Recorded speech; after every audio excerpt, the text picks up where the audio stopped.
Yo, what's poppin', everybody? Welcome back to the podcast, another episode of Caffeine and Green with your man, Connor Cardenas. And like usual, before we get into it today, I just want to make sure that you guys are heading over to www.caffeineandgreenroasting.com today to be able to pick up some of the new coffees that we have right now. We have, of course, that Victory Lap, which is a single origin Tanzania. We have the Morning Sesh, which is a single origin Colombia. And then we also have the OG, the Issa Blend. That's right. If you head on over to Caffeine and Green Roasting today, you can get all of those coffees. You can pick up some merch, maybe a coffee cup, whatever you need. So, guys, head on over today, www.caffeineandgreenroasting.com.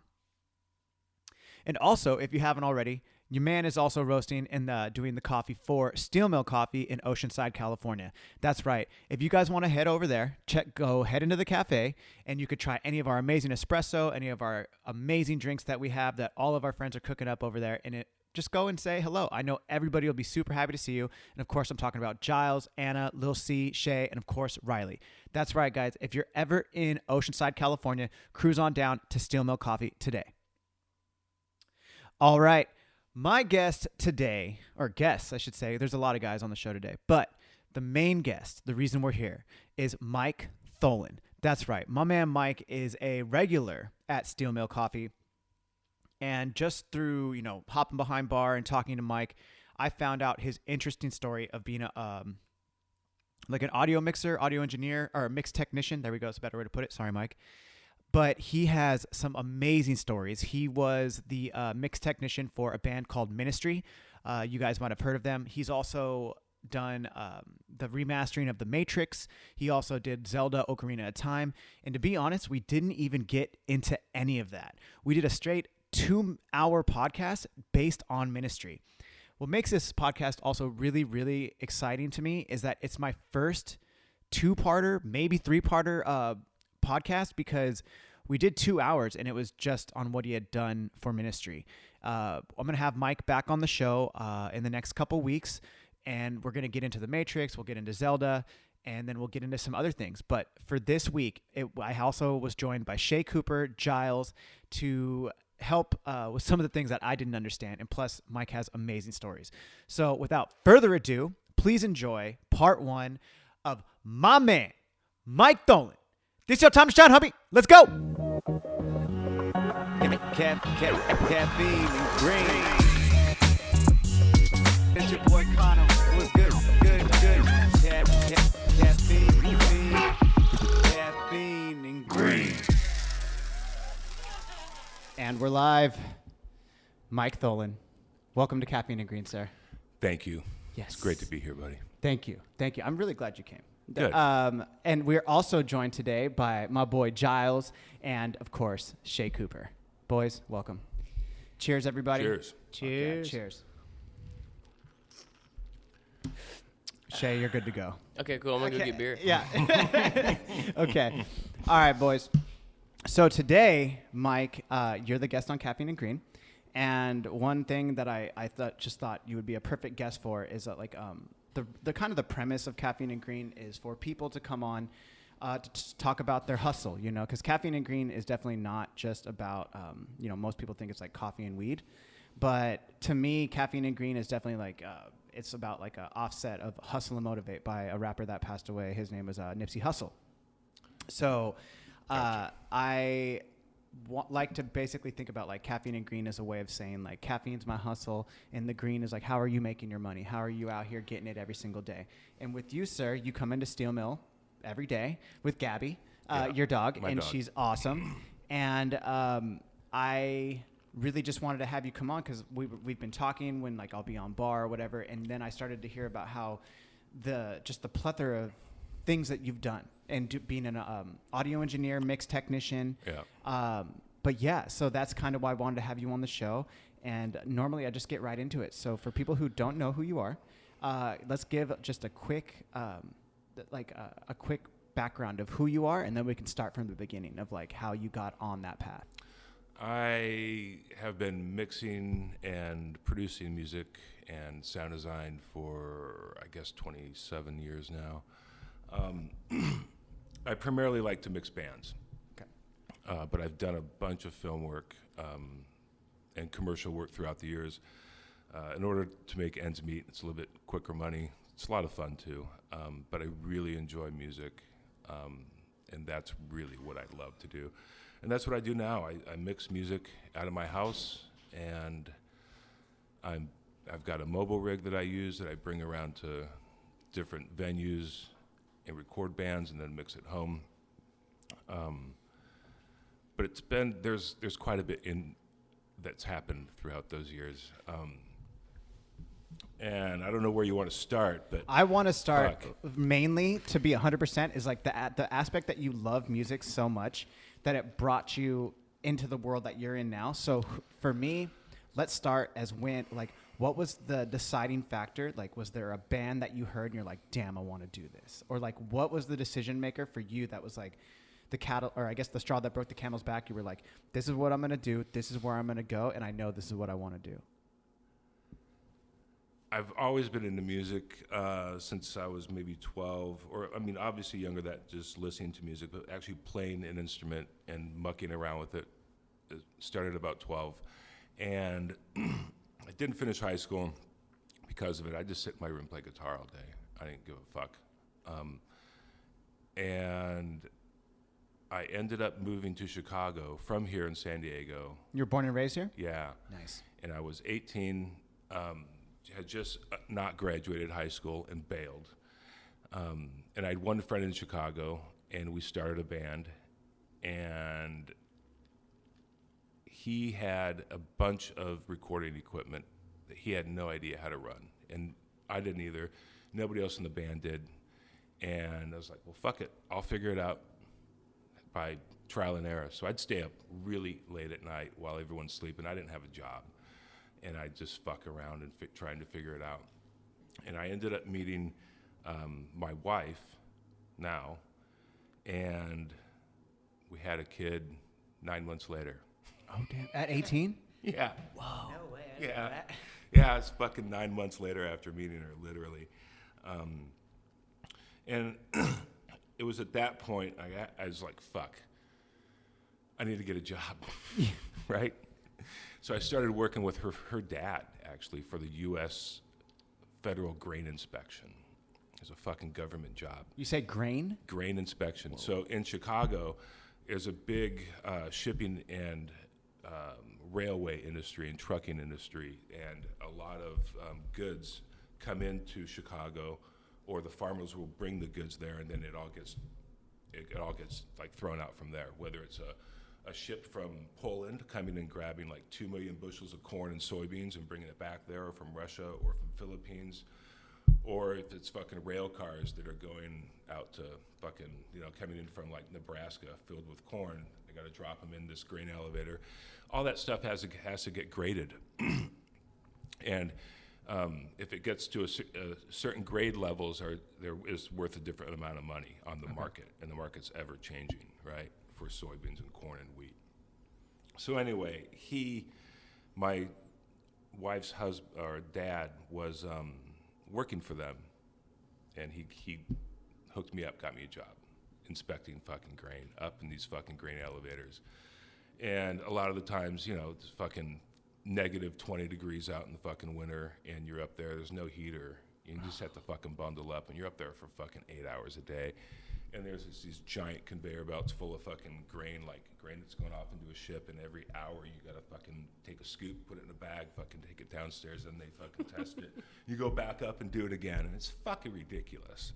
Tedious. Right? Just Just tedious. And in the summertime, it's fucking brutally hot, right? And you can't smoke up there because the whole place is like a fucking bomb.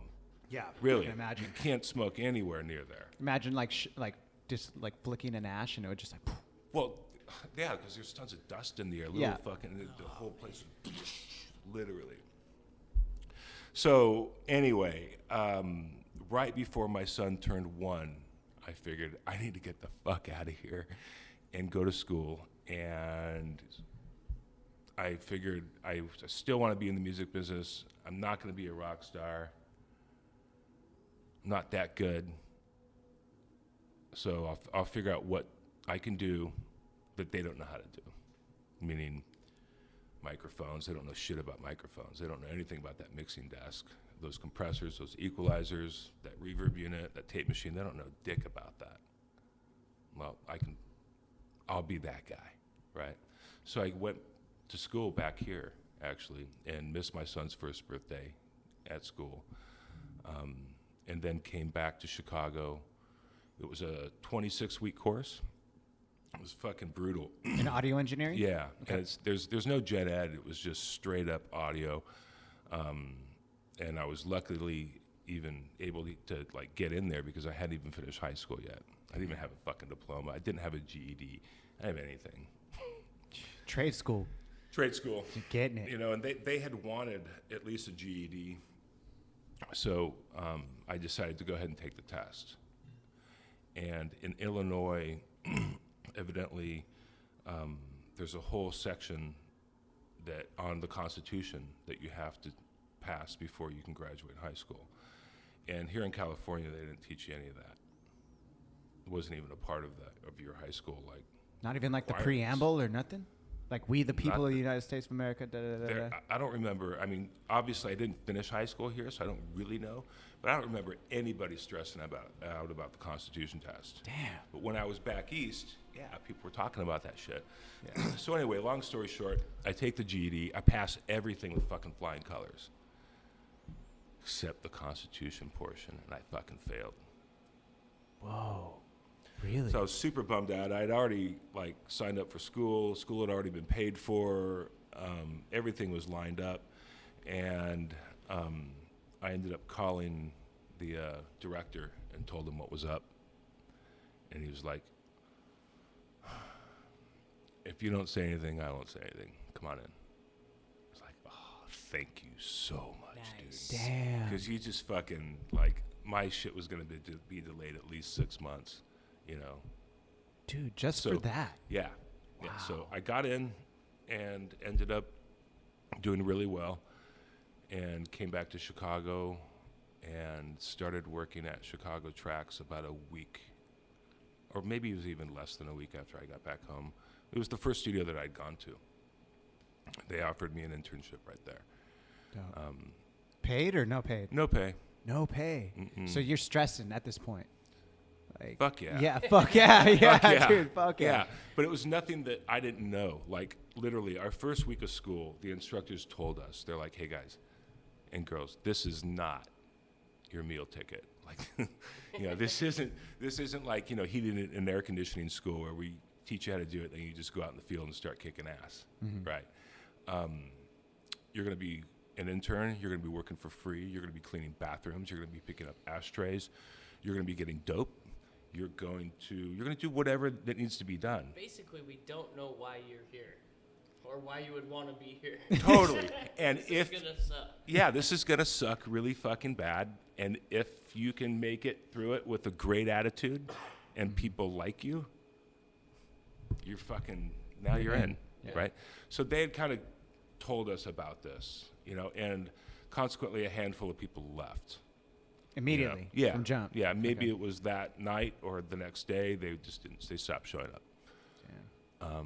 And looking back at everybody that I went to school with, there's only one other guy in our class besides me that's still doing this. One. And, yeah, and that was my roommate. Oh, damn. Yeah, yeah. And Peter was from Switzerland, and he and I decided just to So come. his name is Pete then? Peter. It's so fucking funny. He like never lost that accent either, and he still has it today. Nice. But Peter works on big movies like Black Hawk Down. He did years ago. It was one of his big ones that he did. That's a heavy one. Yeah. All the Bourne Identity movies. Yep. Nice. I think some Cars stuff. He worked on Cars The cartoon? That's Or Disney. animation? Yeah, animation yeah. thing. And then he's worked on the past 3 or 4 Bond films. Oh, damn. Yeah. Okay. Yeah, like Bond. All that stuff is done in London at a Warner Brothers studio in London. So him and his entire team get to go to London for like 6 months and do all the post production for the Bond stuff. Yeah, it's pretty awesome. That's So pretty Pete there's dope. doing pretty good. Peter is kicking so much ass, man. But there's literally it's just Peter and I.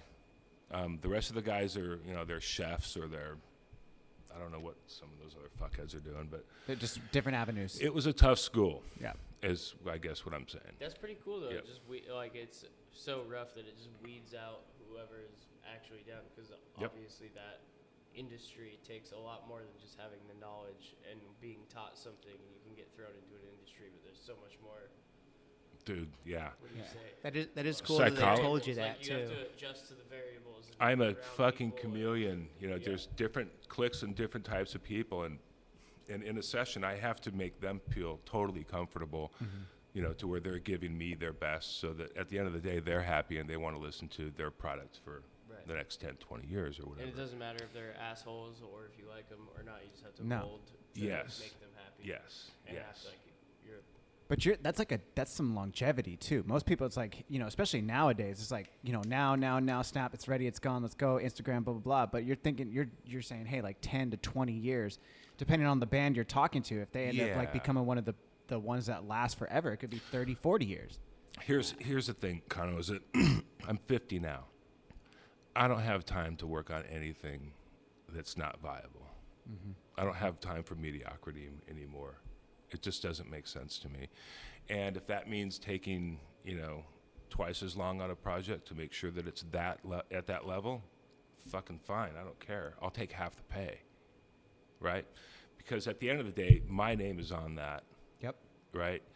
And with the internet nowadays, all these credits are there. That's awesome. They don't go away. So why have some bullshit up there, right? Just for the sake of making a buck or more bucks, right? Well, I mean, time is the most valuable thing. I mean, you said you're 50. I'm 35, and I have had this epiphany where, dude, at 35, it's like, yo, I can't waste no time no more. Like, if I'm giving you time, Totally. it's like, make this time fucking worth it. Like, because time is the most precious thing that you can have for anything, whether For it's sure. your homies, it's your business, it's anything. It's like, so what I'm saying is, like, I can completely relate to that. Just that mindset. Like, no, bro, no more time for bullshit. Like, hey, we can be homies and like we can talk other times and like whatever. But like, hey, if I'm here to focus and get in my flow state or whatever you want to call it, I'm here. Don't fuck That's with right. me right now. That's right. Dope. Yep. Well, I Yeah. think also like Mike has put out only like pristine product or like the best of what you I can try. do to your ability. Yeah, right? to my ability for So sure. Yep. anything less than that would.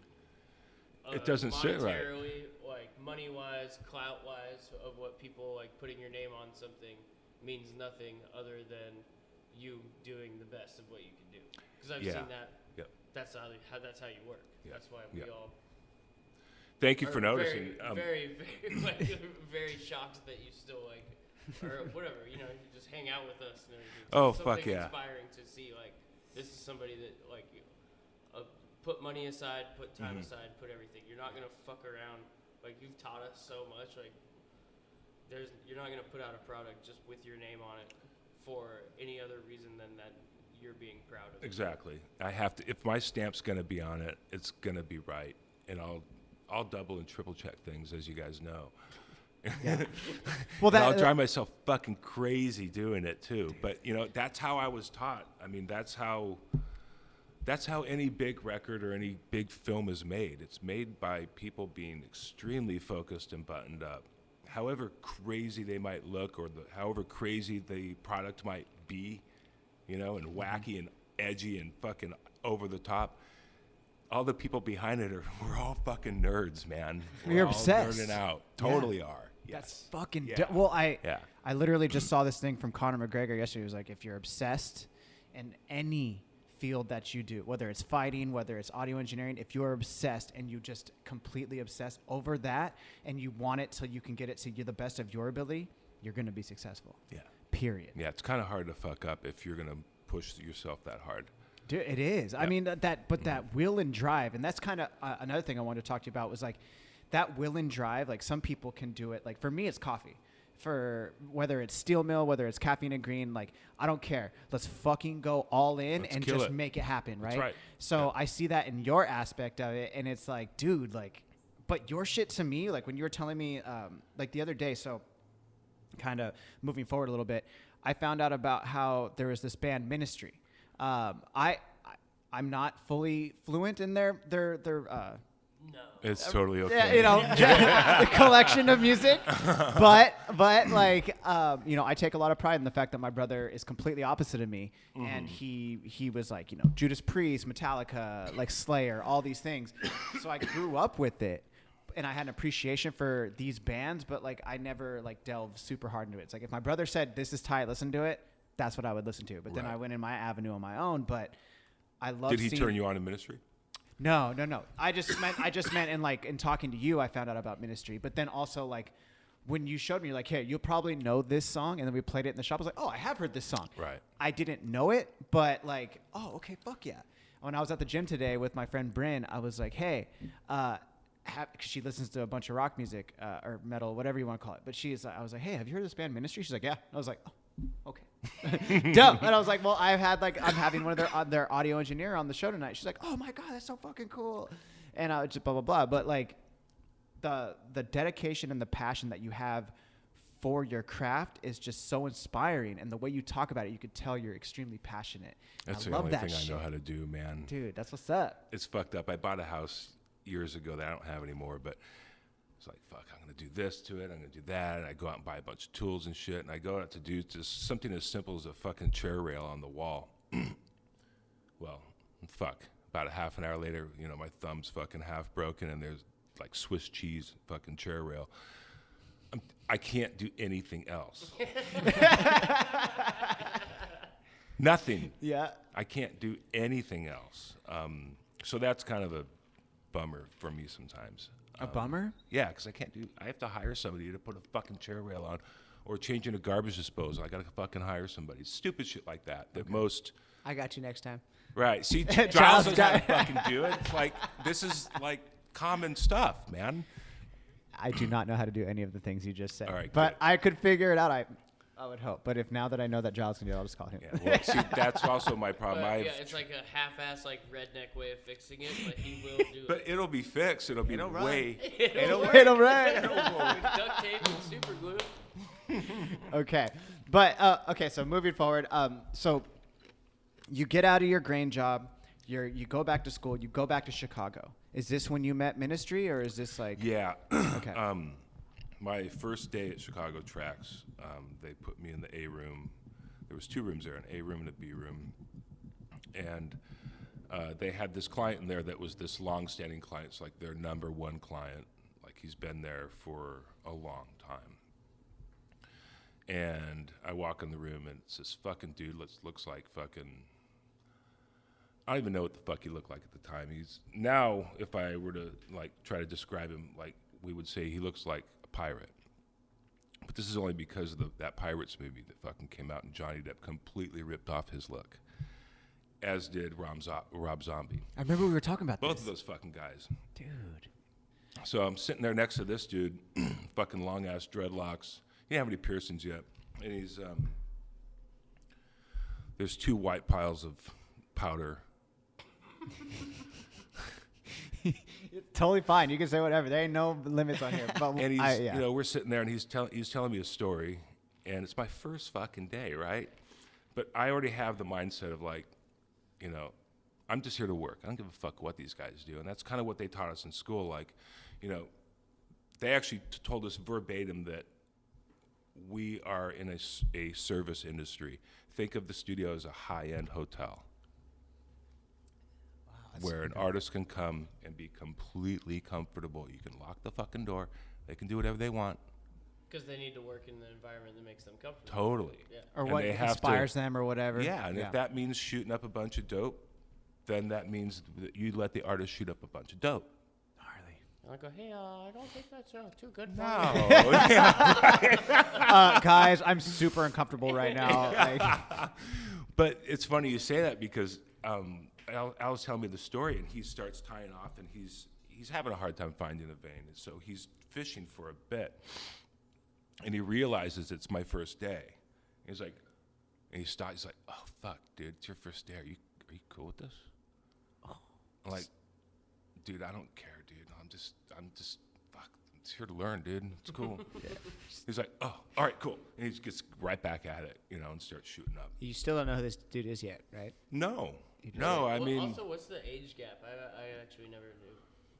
Like, were you like pretty young compared? Well, he said he was like or- 19. yeah. So Al was just to Al, probably you know. 34 at the time, 35. I would imagine I was about 15 years. Okay. Maybe less. I don't know. God damn. Good fucking question. So you were like in your early 20s. There's a considerable Pretty age difference. Yeah. innocent to Yeah. be thrown into a studio with a dude shooting up there. Absolutely, man. Well, I especially mean, not knowing who this dude is. Yeah, and yeah. you're Or just maybe like, even ever seen that before. Like, I honestly, I've never seen anybody shooting dope before. nar. No, I mean, I've seen, growing up out here in San Diego, there was all kinds of shit going on. Yeah, Right? of course. Smoke a joint, take some acid. Whatever. Yeah, yeah, sure. Nothing crazy. Nothing crazy. But that stuff was always out of bounds. Yeah, Right? of course. But As it this guy was fucking not out of bounds whatsoever. And I'm kind of looking around at everybody else in the room, and everyone's just continuing to work. Like, this is totally fucking normal. Pre-cell phone, so nobody's just like scrolling. Yeah. They're That's working. the thing too, man. You know, That's just looking the job. back, parts of me wishes I had a phone back then, because I'd have a lot more pictures to go along with these stories, and I have so many stories about the ministry sessions and whatnot. At the same time, it's like, it's kind of nice not having that evidence around. Yeah. I lost my train of thought. So he was shooting up, and you're looking around the room and looking like, around, and everyone's First just day on still the job. working. And you know, I remember there was one point. There was the drummer of the band, Bill Rieflin, fucking amazing drummer. He just passed a couple years ago. But I remember maybe it was my second or third day. The room's kind of intense. I shouldn't say kind of. It's really fucking intense. Right? Okay. There's a lot of high-level work going on, and high-level drugs being consumed, and a lot of money, right? And I'm sitting there, and as an intern, or an assistant, you pretty much post up next to the patch bay on the end of the console and shut the fuck up, watch, try to anticipate anything that you may be able to help with. Even if it's fucking, you see the singer getting fucking thirsty, if you hear his voice getting a little gravelly, go get some water before you even ask for it, so you can just go in there. So I'm sitting there waiting for something to happen,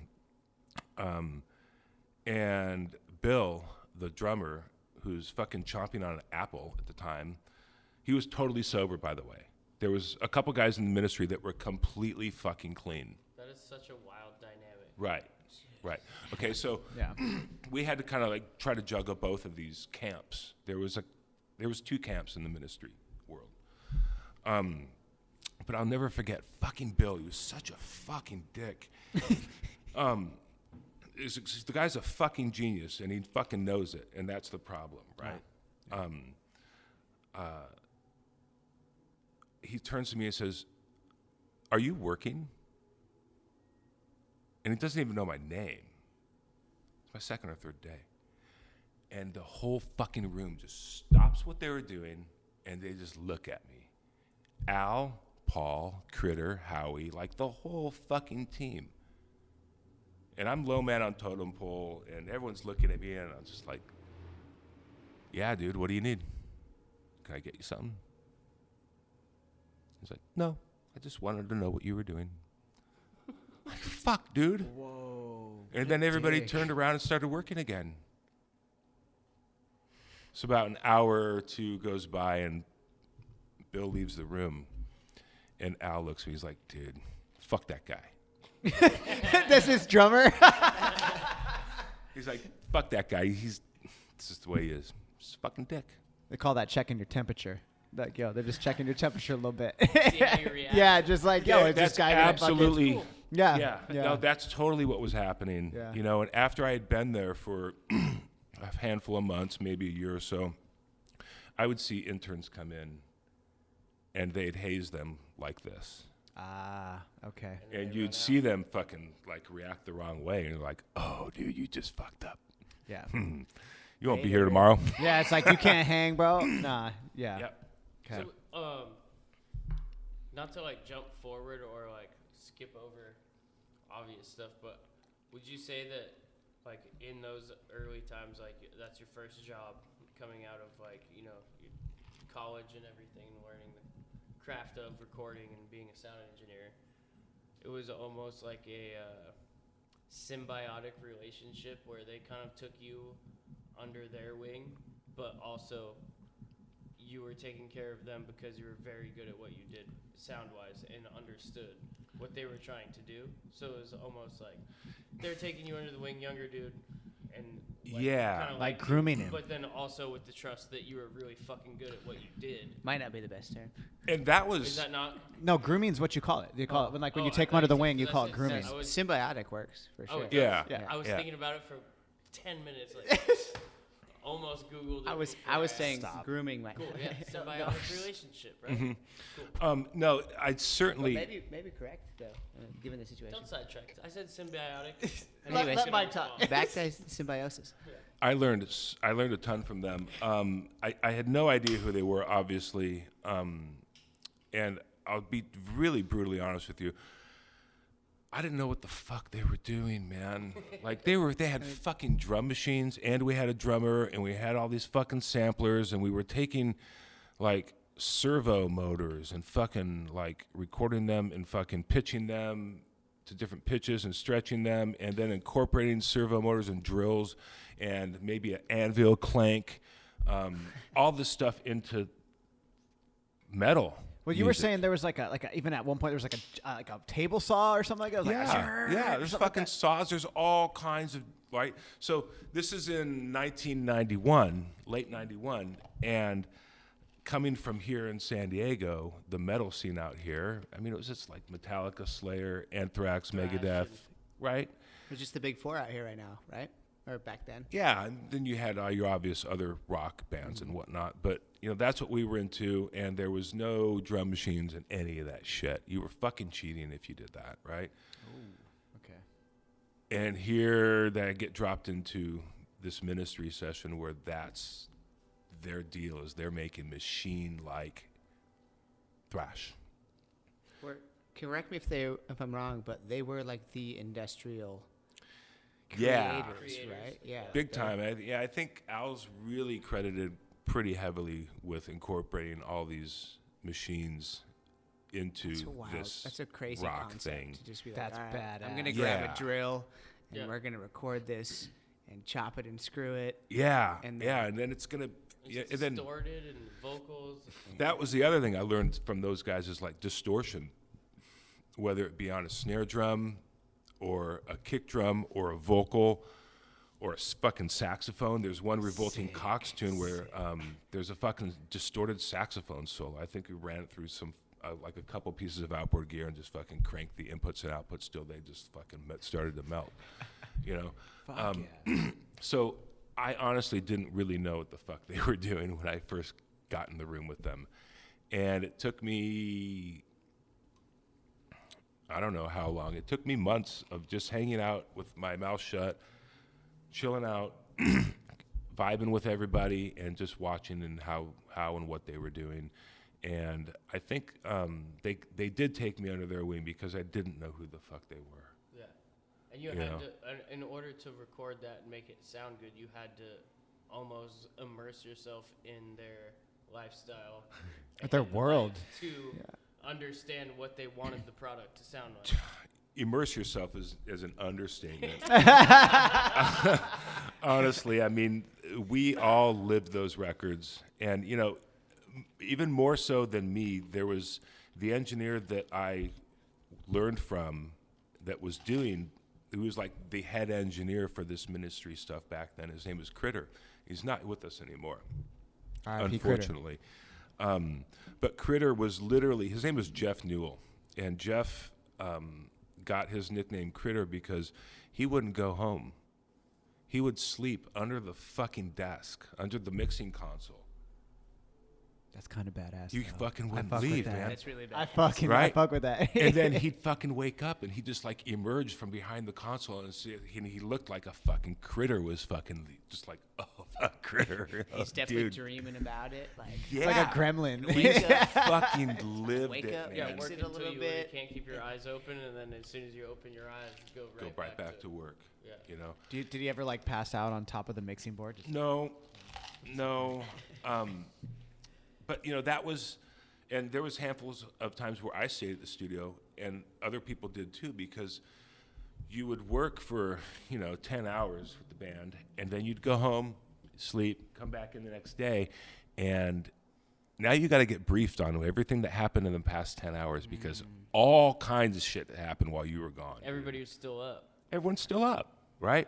Everyone's doing dope. Not everybody, but Yeah, a split lot into of two camps. cocaine Yeah. and a lot of heroin with needles. Those studio situations, everything feels like the same, too. Because it's like there's no sunrise, there's no Yeah, sunset. You're just we have no you're in the windows. same little room. Yep, so- there's no windows. We have controlled climate control. I mean, it's all, they may as well be pumping oxygen in for us. So no, you don't know what time it is. And when you're on a roll musically and creatively, Yeah, it's just going. you That don't flow state. stop, man. Yeah. Right? So yeah, sleeping at the studio was a common thing. 'Cause you didn't want to miss anything. Dude, I love that though. Yeah. Dude, the dedication, the Yeah. passion. You honestly couldn't get through unless you did shit like that, because you would just get left behind in the dust, because if you had to be there. It's one of those things that if you have a good attitude and you're there and you're smart, that's just a given. And knowing audio is just a given as well, but you have to be there and you have to have a good attitude. Yeah. Full immersion. Would you say that that's like a unique dynamic for like a recording band to have like a team doing sound and recording engineering, knowing that like you guys are all hanging out and like have like kind of an idea of how you want it to? Because like as I have been learning about like recording and stuff just recently, it kind of seems like if you reading like autobiographies of other bands like Judas Priest or The Doors or anything, they kind of just get thrown into positions like, oh, we went and recorded that over here with this guy, and he was really cool. We did 2 albums, and then we did this. But I feel like with Ministry and yourself, you were predominantly their guy, so you were a part of the band For because you knew. a handful of years in the early 90s, yeah. And yeah, I mean, it certainly does become that. But it wasn't like a record company going, hey, go record with this guy. Right. No, absolutely not. You were essentially a part of the band because it's very unique, and it was like kind of groundbreaking into like a whole genre of music that didn't really exist. Right. Well, you Which is toured with fucking them too, awesome. right? I went on tour with them as an assistant tech, but never as a. You're part of the band. You're Yeah. part of the band. I that's- guess. I think Yeah. that's very I mean, yeah. Ministry really kept everybody close. They Because used not the same not studio for everybody would years. know what the fuck is going on when Yeah, you have you like, can't just Al, walk like, into that. coming up No, with you're crazy absolutely right. jig Yeah, sounds. I didn't think about that. I didn't think about that. Nowadays, I think Al could go, to any other given studio with fucking some dude. Here's the other thing too, is that back then Al was the one that was teaching all of us. Right? Yeah. Like I said, I didn't know what the fuck we were doing. I had no idea of how a drill was going to fucking fit into this. Right? Or Squelch. We were working on an Anthrax remix, and I swear to God, Al was playing with Squelch on a keyboard for about 5 days, maybe a week, playing with distortion on a keyboard. He had all different pitches of it and different crunchy sounds on a fucking keyboard. And if you listen to the Anthrax remix now, you'll hear why, because the distortion's pretty fucking awesome. But he would go off on these tangents, and it was wacky shit. And in the end, we were all like, oh, fuck, wow. And that's why we all continued to work for him throughout all the drug abuse and the fucking craziness. We haven't even talked about that. It's not easy to do those records, right? That guy sounds like a Tasmanian devil, just like a He's whirlwind. quite the motherfucker, Yeah. you know? Yeah. He's quite the motherfucker. But it's like it makes him genius almost, it sounds It like. abso-fucking-lutely does. Yeah. No, it's funny. When I quit, I told Paul, the bass player, who's just a fucking amazing human being, I told Paul, I was like, I love Al. I love he's fucking talented as fuck, but I can't deal with him. There's no way I can't deal with this anymore. If he gets sober and wants to start working again at this level, then let's go. You know, call me back up. At a certain point, it's just mentally unhealthy. I had to get out of there. And consequently, Paul left at that time too. So, I mean, we all kind of... Exodus. Yeah. And, you know, the ministry band that's out there now, all of us that were around back then in the early 90s, we all refer to this new band as it's a cover band. For sure. Right. Okay. You know, they're... Is Al still? Mm-hmm. He still plays and then Yep. has other people come in. Yeah, and he's got. I think he's got a solid group that he's had for a while. It's not like it's a revolving door, but it's just that it's not the same thing. Yeah, the You know vibes what I off. mean? It's different. That's like a tale as old as time. It always you have will your be that musical way. Genius, and there's an awesome grace period where you created a lot of really cool things with a lot of really cool people, and then, as far as everybody surrounding that person that's like a genius, and they have their methods and what they need to do to make that happen, but everybody else is just kind of like revolving around that, but they're stuck in that because that's all they have. Yeah. That's their thing.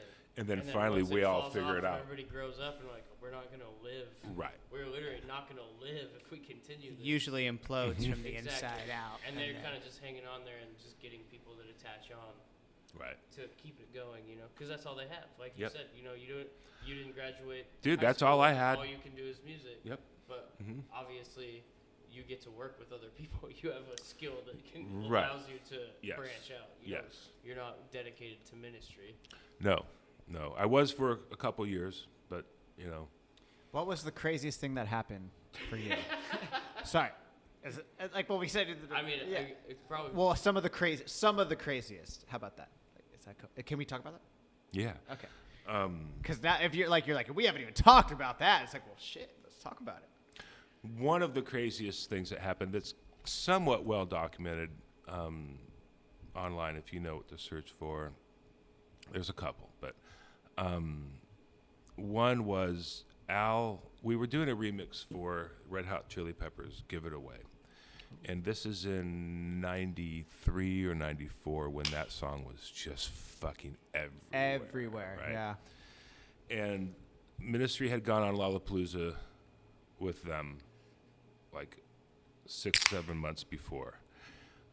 And they were label mates. They were both on Warner Brothers. So Warner Brothers sends us this tape over. And they give us a week to do this remix. And now, mind you, we're in the middle of a Ministry record at the time. And the Warner Brothers people are like, no, it's okay, take a week off and do this Chili Peppers remix because it's be hot right now. We can't wait. So we get this tape sent over, and normally when we get a 2-inch tape sent over of a master, you'll have all your tracks laid out. It's a 24-track machine, and you'll have track 1 is usually a kick drum, and then a snare, and then maybe hi-hat, toms, overhead microphones, everything's split out. We get this fucking tape, and it's got left and right for drums. Everything's just fucking mixed in there. Whoa. And this is a Rick Rubin production. This is not fucking around, right? Yeah. That's a big name that you just threw out there real quick. Sorry, I even know that one. Like, You do. I'm like I'm going with everything else you're saying, like over the head, but like Rick Rubin, he's a I've got big other hip hop. I've got guy. a lot of, or a handful of other Rick stories, but That's awesome. we'll I'm sorry. keep this Sorry. one now. Can I ask a question real quick? Mhm. So if you're doing the remix, what exactly goes into that? In layman's terms, I guess. Well, in the terms of Ministry, Ministry would take, like, at that time in the early 90s, the whole club scene was pretty fucking big in Chicago, and especially the industrial clubs. There was a handful that, 4 in the morning clubs that were geared for everybody that looks like Al. Okay. That come in there. It's fucking Mad Max night. Every night. Right? Goggles and neon dreads. Goggles, neon Headband dreads, with, fucking like, big dreads ass hanging boots out. with buckles everywhere and leather and Yes. everything, and you know, Yes. and everyone's sweaty and dirty and. So do people want a version of the top tracks mixed in with like some industrial? So what Al would do with these remixes, we did them for Anthrax, did 2 for Anthrax that I can remember, and the one for the Chili Peppers, and we would take it and we would just completely fuck it up, and that meant either like replacing the drums with electronic drums that are all fucking distorted, like super aggro, like you'd never put that on a Chili Pepper song. Yeah, type yeah. thing. And then you're gonna extend it out, fucking 9 minutes, because it's a club. So it's Yeah, like like a a dance track. It's a club- dance a club remix. mix. That's Okay. essentially Club what remix. those Yeah, are. it's a club remix. Yeah, it's like a club okay, remix, okay, right? Okay.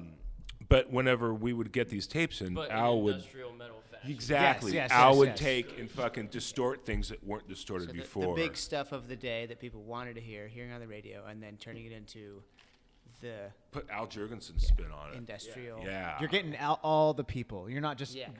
You're not Combining catering to all one groups. group of people. You're getting everybody now. You're taking a radio hit and shoving it down the throats of people that don't listen to the radio Yeah. or detest Yep. the radio. Yeah. Basically. Smart. So that during that remix, we got about a week into it. We only had a week to do it, and Al, for the whole week is just shooting dope and wondering, like, trying to figure out what to do, because this song's everywhere. It's just like, fuck, what the fuck are we gonna do to That this? is kind of a big burden. Totally a big fucking burden. Like, you're gonna take like a song that's all over MTV and all over the radios. Everybody knows every little fucking thing on it, So the week goes by, and we get a call from one of the high execs at Warner Brothers who wants the mix, because he's also waiting on the Ministry record that he told you to take a break on, which we're already like 12 months deep. Should have been done fucking 4 months.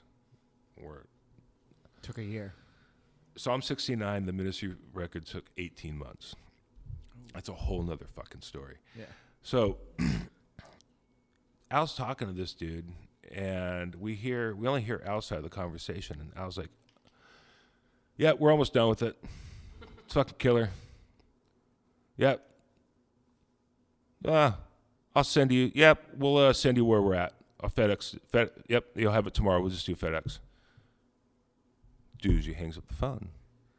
Like, Al, what the fuck did you just tell him? We don't have We don't have anything, dude. Like, nothing. Nothing. We've gone through like a half ounce of blow. That's all we've done.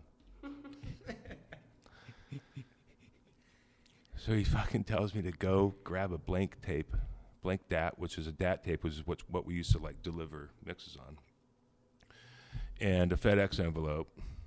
Stick it in there. But before you do that, Mike, take it up to the tech room and put it in the vise, and just ever so slightly crack the fucking tape up, because the tape was like a cassette. Yeah, like an old school cassette Yeah. tape. Yeah. You just crack that fucking case up, right? Drop it in the FedEx thing, and our studio was on a busy street. It's on North Halstead, up by Wrigley Field. He's like, dude, we're gonna throw it out in front of a bus. I'm gonna get a nice fucking tire mark on it, and then we're gonna send it out. Oh my God, Al, you're a fucking genius, dude. You're a fucking genius, motherfucker. Yes. So that's what we did. Get a call the next day from fucking Howie Klein. Yeah, it looks like fucking FedEx fucked it up again. Like, oh, you're kidding me. What happened? There's a big tire mark and it's all smashed up. We're like, oh. Dude, that was gold. So that bought us a handful of more days. That day, Al asks us where we can get a chicken. We'd like to rent a chicken. Rent. We can't buy it. We don't want to buy it. We just need it for like half of a day. A chicken. A chicken. Chicken rentals in LA? Are you guys in Chicago? We're in Chicago. Chicago. Yeah, even. They're like, dude, I don't have it. Like, all right, let me ask some of the other assistants, some of the fucking interns. Anybody know where we can rent a chicken? Can we borrow a chicken from somebody? You know, Who knows a farmer? Like, Who knows a chicken farmer? rental. right? So one of our assistants, my really good friend Galambo, not his real name, but that was his. I was going to nickname. say that's a great name. It's so brilliant. Galambo, fucking, and Al gave him that nickname. Galambo finds some guy where he can buy one for like $26 with a cage, and Galambo's just going to take it back, fucking drop it on his doorstep, bring his doorbell, and leave, like type of thing. So Galambo goes and gets this fucking chicken, and we're like, "Al, we got a chicken, dude." Gets super excited, lets it out, puts it on top of the fucking mixing console. Tells us all to grab a fucking pad of paper, and everybody watch the chicken, and wherever it pecks or wherever it takes a shit on whatever channel that is, just notate what channel that is. This is where you're working. Yeah. On your mixing board. And this is like this fucking mixing console's Yeah. like On your desk. it's like a $300,000 desk. That's what I'm saying. Yeah. It's not. Yeah. But Al's the main client of this studio. Honestly, this studio probably wouldn't have survived the way that, at the level that they did without the ministry stuff. Because just Al felt very comfortable there. Our entire team was super cool. Everybody was just great. It was like a family, for lack of better words. And that's also what was beaten into you is that you. That's all we are knew, the right? Hospitality business. Let him do his thing. Let the artist do Exactly. his thing. Fuck yeah. Chicken Let do him its create. thing. Let the Yeah. chicken do Yeah. his thing. Trust If the the guy chicken wants shit. a chicken, we have to find a chicken, right? So anyway, the chicken fucking pecked and shit on the drum channels. And normally it'd be like, well, whatever, we'll just replace the kick and snare. We've got those separated out. We don't have those separated out. They're fucking left and right drum tracks from fucking Rick Rubin. So we literally spent, me and Paul Mano and Steve Saperi, rest in peace, we spent about a week triggering, getting a MIDI pattern sequence of just the kick and the snare. And that was just painstakingly done bar by bar with a gate. And if the gate mistriggered, we would just back it up 2 bars and fucking try it again, and then grab the next couple bars and the next couple bars and just record that MIDI information into the computer. Major pain in the ass. I would never want to do that again, and I'm sure Al would never do that again either, but given the circumstances, that's what we were told to do by the chicken. And So how that's did it come out? It's okay. I think it's a little wacky, but you can find it. I think it's called Rasta Mix. So if you like Google, give it away, Hypoluxa Herms Pan Rasta Mix. I think that's what you have to Google. Okay. It's On it. not easy to find. Did it do very well at any clubs or anything? It was in the clubs in Chicago. I remember I would go in and there'd be kids dancing to that fucking thing, and I just fucking hate oh this my song. god, I Like, hate fuck this. that chicken. Yeah, fucking hate this and turn Goddamn around. chicken shit. Yeah, Dude, every time you're walking and you're just seeing the chicken take a shit on the lever, you're like, I Yeah. remember exactly where that right, happened. right. You like this? Do you like this track? But that fucking chicken story, that's been around for a while, and there's a couple other people that tell it too, and there's a fucking chicken on Giles's beer can. Is there really? Yeah, Let me see that. or it's a cock. Oh, it is a cock. I was gonna ask you if it's a cock or is it actual chicken, but that's ironic right there. Right. What did right. you guys end up doing with the chicken after the fact? Galambo brought it back to its rightful owner and dropped it on the fucking front doorstep, rang the doorbell, You got a and good deal. bolted. You got to sell it twice. He did get to sell it twice. Damn, homie came Yeah. up right there. Yeah. Okay, so $25, that's a $50. 26. It was 26. Yes, 26. Why 20?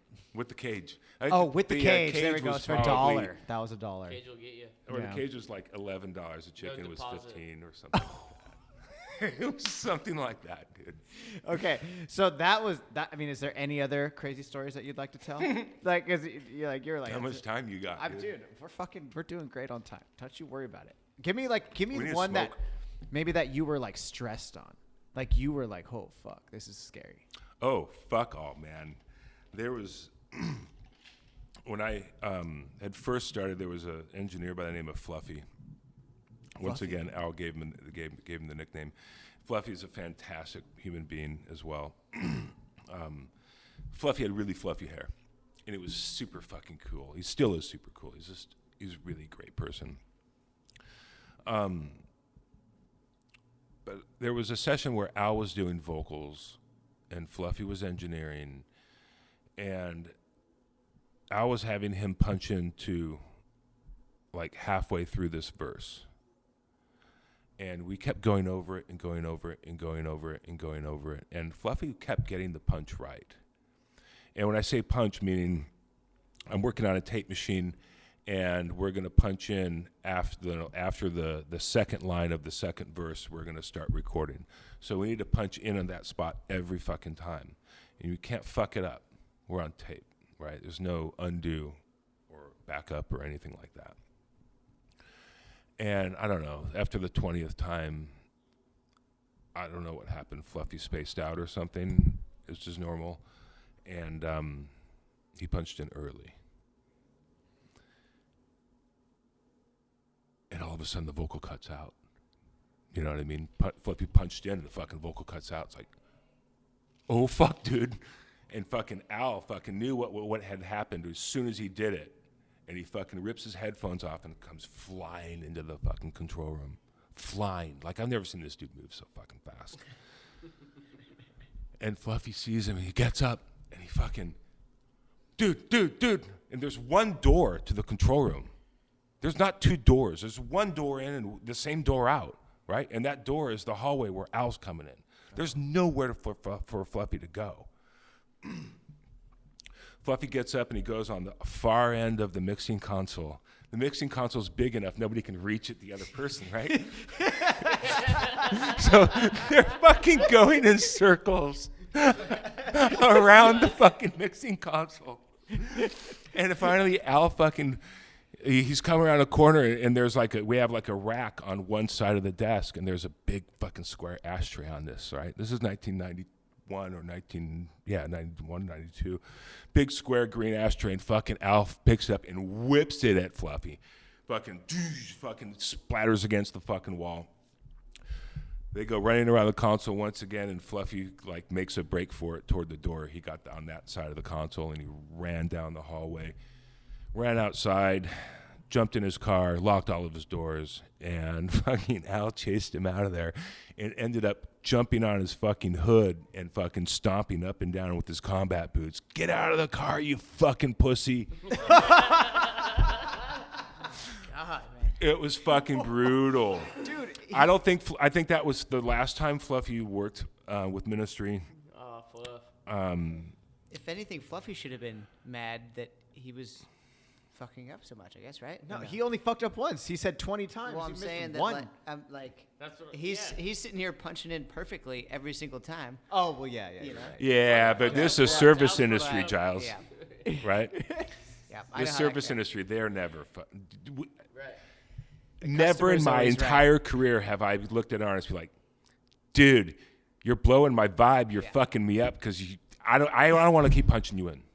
Right. So it's the opposite of that, right? I was gonna say that the same could be for skateboarding. You know, if you someone is filming you skateboarding. Yeah, the filmer's missed never the going to trick. tell you that The you're one land. That's right. 50 times, you try a trick 50 times, fall every time. Filmer is doing it perfect. The one you land, he fucks up on. That's right. He's fucked. Yeah. That's He's true. the guy That's that very fucked up. true. Can't believe you Yes. fucking missed that. Yeah, You know? that's True true. story. That's True true, yeah. Okay, fucking fair story, enough, dude. fair enough, Fucking fair enough. story of my You fucked up life. 50 times. You fucked up once.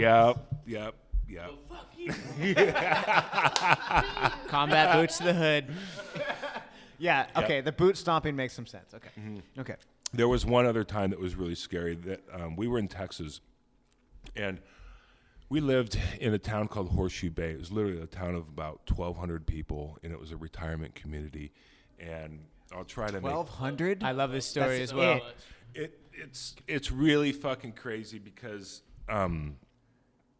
we had Ministry bought this property that had been on the market for 13 years, coincidentally 13, and it had been on the market for so long because nobody could afford to buy it. In that particular town, this is a retirement community, and this fucking property was 27 acres with 3 different houses on the property and 2 like cottages that were set up around the swimming pool, which had like a waterfall in it, and this amazing like commercial grade like barbecue, outdoor refrigerators, like the whole fucking setup. And we had a putting green, and we had a fucking tennis court with an automatic server and like 1,000 balls. It was pretty fucking fun, dude. You were having a good time. Yeah. On your off time. And then we had our studio was also on the property as well. In Al's house, which I lived in that house with him for a while, and there's a lot of madness that went on there, and it all came to a fucking head with the DEA, the ATF, and the FBI was involved too. Goddamn. But I forgot how we got started on this. Oh, the crazy stories. Yeah, you said the crazy story. I mean, this is the end all of crazy stories. It's so good. It's in Texas. Wait, where in Texas is this? Horseshoe Bay. So this is 1,200 people. About 45 minutes straight west of Austin. Okay. Near Marble Falls. And when I had showed up, now Al had moved down there, and we had bought this studio in Lake Geneva in Wisconsin. They bought all the gear out of this place. This is a world-class studio that was up there. And we trucked it down to the house in Texas and set it up there. And then I left, went back to Chicago, and one of my colleagues, Steve Spaperi, stayed down there and started the record. Steve stopped working for them for a myriad of reasons. And Paul, Mano, and myself went down there. We were still in Chicago. And both of us had been working with Ministry in Chicago before they moved. This is about 95. And I show up down there, and Paul's like, dude, Al's holed up in a hotel. He's been there for like 3 weeks because Patty, fucking his wife at the time, I don't even know if I should be saying all this. It's been so long, it doesn't fucking matter. It's like a statute of limitations after 10 years, right? Yeah, fuck it. Yeah, It doesn't 2020. matter. We're in 2021. It's a long time ago. So I show up down there to work, and Paul Mano's like, dude, fucking Patty came into town. Patty was his wife that lived in Austin proper, and she would bring Al packages of heroin and packages of coke. And big packages, like, you know, Kilos? half kilo each type of shit, right? And she'd come by, Some weight. Yeah. Yeah. And I guess she was driving into town, and she has this stuff just sitting on her passenger seat. Jesus. And the dog and the daughter in the back, and she's got a station wagon. And she gets into Horseshoe Bay, and she fucking rolls the fucking station wagon. And she rolls it onto the fucking bank parking lot. There's one bank in this town. There's one grocery store. There's one fucking 7-Eleven. There's one of everything. It's a small fucking town. Yeah. She leaves the car there upside down, grabs the kid, Adrian at the time, and the dog, and fucking flips out, tells Al what happened, and they just fucking go disappear because they're fucking freaked the fuck out. Because there's a bunch of coke and fucking heroin that exploded in the fucking thing. Oh, I didn't think I've never heard this part of the story. And she fucking left it there. God damn. Heavy. License plates attached to her and stuff? Oh, yeah. Registration? And Everything. Oh, man. And the cops already know the fucking house, Yeah, man. of I mean, course. They know, Dude. they Weirdo know, with bro. Big dreads and Yeah. goggles. dude, there was They're like sitting the detection of the pattern. Hold on, Johnson. Yeah. yeah. That's some coke. That's some dope. Like, that's both kinds of dope. We had these cars. Al collected these Avanti is the name of the car, and it's an ugly ass fucking car. You don't see them ever. Maybe in France you do, but they're really butt fucking ugly. Are they like little like compact cars? Kinda. They're like tanks. Okay. Obviously, very spottable in a Totally fucking 100%. spottable, right? In In Texas. a retirement In Texas. community? Yeah, and this retired. So there was 3 Avantis and then a Ferrari and a Mazda RX-7, which at the time in the mid '90s, that RX-7 was Those were, like, fucking brand new, insane, right? Yeah. And he ended up totaling that fucking thing, completely fucking totaled it. And we ended up having the dealership fix it because he didn't want to fucking tell the management company about it. So he put about $70K into fixing the fucking thing. It's like a $90,000 car, and he fucking wrecked it, $70K worth, and we fucking fixed it because he didn't want to tell anybody, type of shit. God damn. Because he was all fucked up on dope, right? Yep. So, fortunately, he could put out a lot of fires, with money. He had With a the lot of money cash, at the time,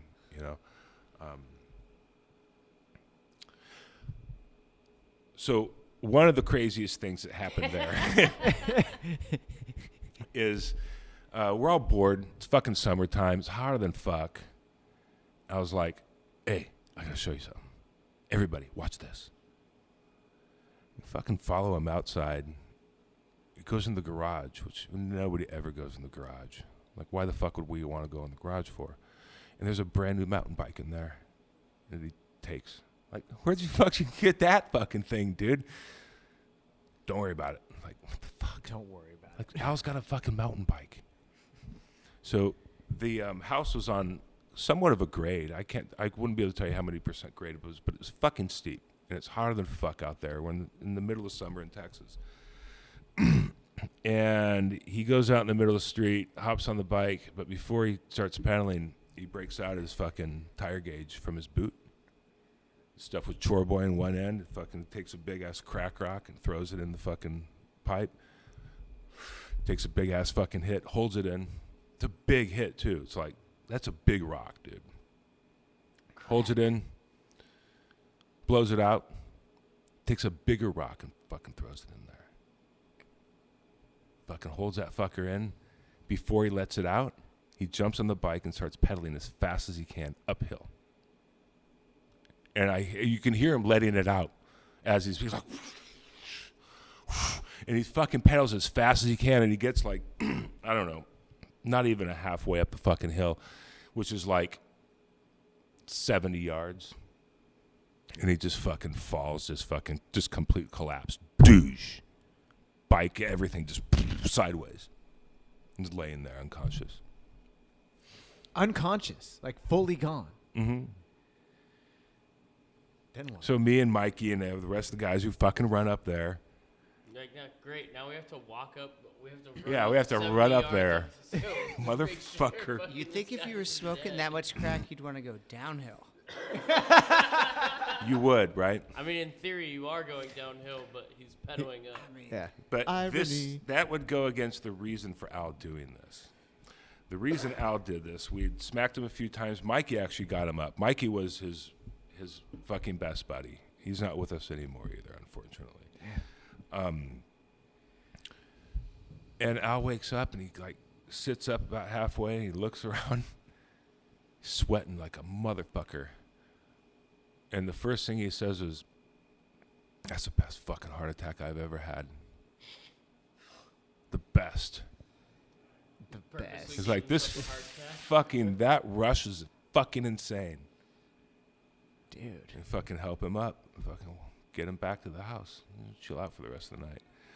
The guy was out of his fucking mind, batshit fucking crazy. When I first started working at Chicago Tracks, this was years prior to this situation. In my first week, I told the guys, I'm like, I give that dude a week. Yeah. Like to I give live? him 6 months. Actually, I'll give him 6 months. You can't sustain this type of behavior. Like, this is fucking insane. This is before the bicycle fucking deal, right? And the other guys like look at me, and one dude's like, he's like, dude, I've been here for fucking 3 years. I said the same shit. It's amazing the resilience that some people have to do it. It's like Keith Richards. Keith Richards, Yeah. Bobby Liebling, people like that. Lemmy. Ozzy. Lemmy, dude, Lemmy was heavy. That was. I don't know. There's Did you- a certain person that can.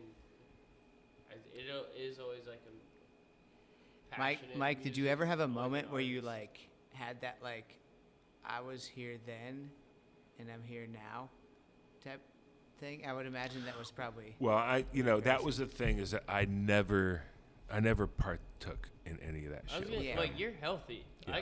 I see you. Like, Right. But I was just thinking You're of like, not Right. at all like on that level of like. No. I was no. imagining And that's like how 21-year-old you, and then like you watching the mountain bike situation, being like, "What the fuck?"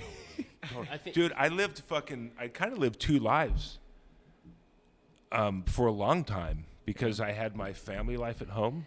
I always had a kid wow, and my wife. I completely actually forgot about that. Right. You had a whole family. Yeah. At the same time. And then I had that life at the studio that was just no rules, Would whatever you say fucking. that's what kept you probably in hindsight alive this whole time, or not falling into Yeah, that? because, dude, there's no fucking way I could go work for the man, 'Cause right? basically your job is, I'm going to have to go deal with these people to take care of my family. Yeah. No, for sure. Yeah. Essentially. So, and my grandmother told me early on, I think I was like 11 or 12. She's like, Michael, if you figure out what you love to do, you'll never have to go to work. That's Right. what your grandma told you? Yeah, I was Dude, fucking like 11 or 12, dude. I wasn't any more than 12. And I remember I took that shit to heart, obviously, you know? It was grandma. Grandma Yeah, knows I mean, best. grandma And doesn't someone's fuck telling around. You don't have to work ever. Well, Right. It's grandma. That's also, like, Yeah. What's the key to that? And you know what? My grandmother told me back then. She's like, Michael, you better figure out those computers because everything's going to be done on those things. Everything. Really? If you don't know Wow, no those things, way. you're not going to Yeah. survive. You're not going to be. Dope. And this was like 1983, 84. Goddamn computers, better figure that out. What the fuck? So she has some good foresight on that. Yeah, Totally, dude. dude. Yeah, she knew what was up. Totally. And I still think about that now. Like, how did grandma know? Dude, Honestly. Because I'm doing everything in the computer now. I'm recording music into that fucking thing. Mm-hmm. You know, and I honestly didn't even think that was going to be a thing. I was in love with the tape machine. Well, I feel like it's You not know? even like especially in your profession, and that it's not necessarily like what's trending, it's what's best to do what you need to do. And that's when technology is evolving, and not necessarily like, oh, your phone and Instagram and social media in your field.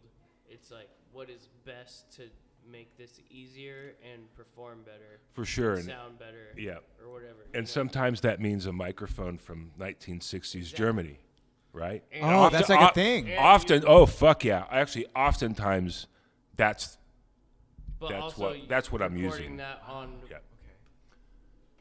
technology from today. Like, Exactly. meshing Yes. This microphone from Right. 1970 that you have to track down and figure It's out. actually cost prohibitive to make those microphones the way that they used to make them. And then you use it with modern technology to actually record and mix and everything. And that's how almost all the records are made. They're all made with old microphones for the most part. If it's not an actual old mic, it's a microphone that's been modeled or To designed. sound like Yeah. one. Designed, Mixed just media, using I that guess. same design with just branding it different, you know? Really? Yeah. Wow, Yeah. okay. And all of that stuff came from Eastern Europe, Germany, Switzerland, Austria.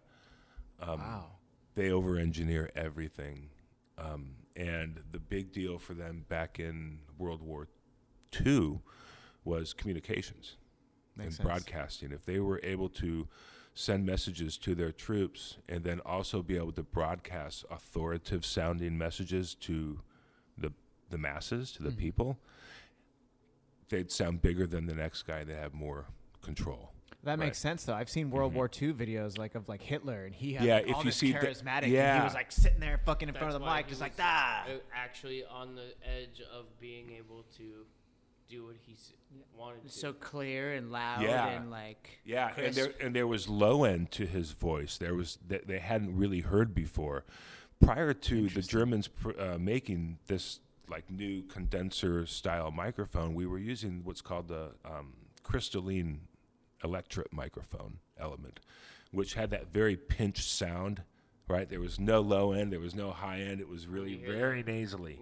Okay. Yeah. He's running third base Exactly. and he's steal home. Yeah, that type of shit. Outfield hit. Yeah. Okay. So that's okay. what like leaders were like broadcasting to like the public with.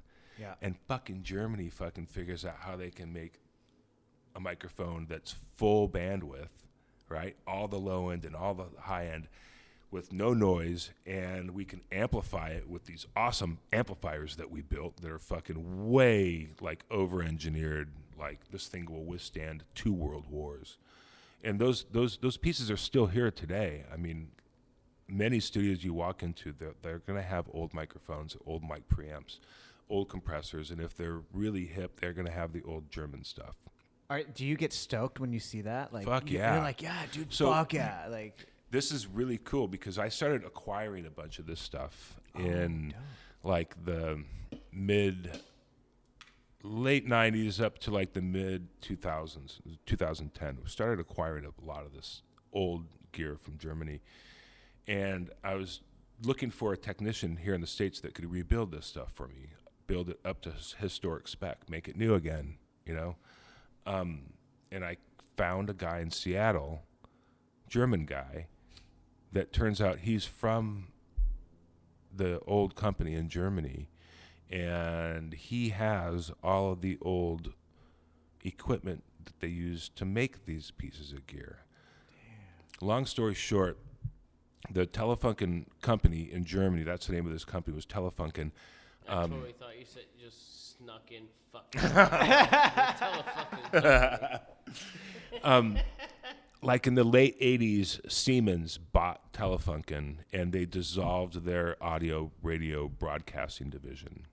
And when they did that, they fucking tossed away all the old production manuals, schematics, any old transformer winding machines, all the tool and dying to make all these microphone parts, everything they didn't just want fucking nobody to gone. know. Yeah.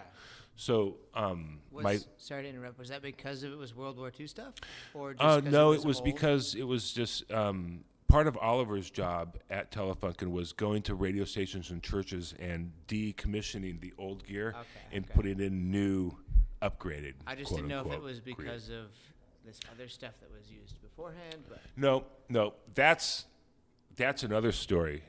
Though I do have some information about that type of situation, but that's a different thing. So Oliver came back to work one day and saw all of this stuff being thrown away. And he asked the older gentleman that he worked with there, it's like, can I have this? They're like, kid, if you think you can do anything with this, it's all yours. If you can manage to get this home. Yeah. So Oliver fucking has all this stuff. He has the know-how. He's a very smart man. He knows how to use all this equipment to make brand new, historically correct microphones that are coveted today, right? And he sets up shop in Seattle. He bails Germany, brings all this stuff to Seattle because in Seattle there's a Boeing factory, and a lot of the metal that Oliver uses is mu metal, which is 85% nickel. The rest is like alloy and a little bit of steel. It's what any of the really high-end audio manufacturers are using for their rack cases, for transformer cases, covers, and whatnot, because the nickel RF, like radio frequency, can't penetrate nickel. So airplanes are made out of fucking mu metal. Wow. So we have no interference. So at the Boeing factory, once a month, they have a surplus sale where they're selling big fucking things of mu metal that have maybe a slight fracture in the panel, and they can't use it for a fuselage. So they'll sell it for $10 a pound instead of normally mu metal is about $100 a pound. Oh shit! It's really expensive stuff. Yeah. It's super heavy. A lot of manufacturers don't use it because of those two things. It's heavy and it's expensive. Like shipping costs for that, if you were to use mu metal and all your shit, it's just cost prohibitive. Oliver didn't care. Like, he wanted to use mu metal. That's what we do. We're not fucking around here, right? Mm-hmm.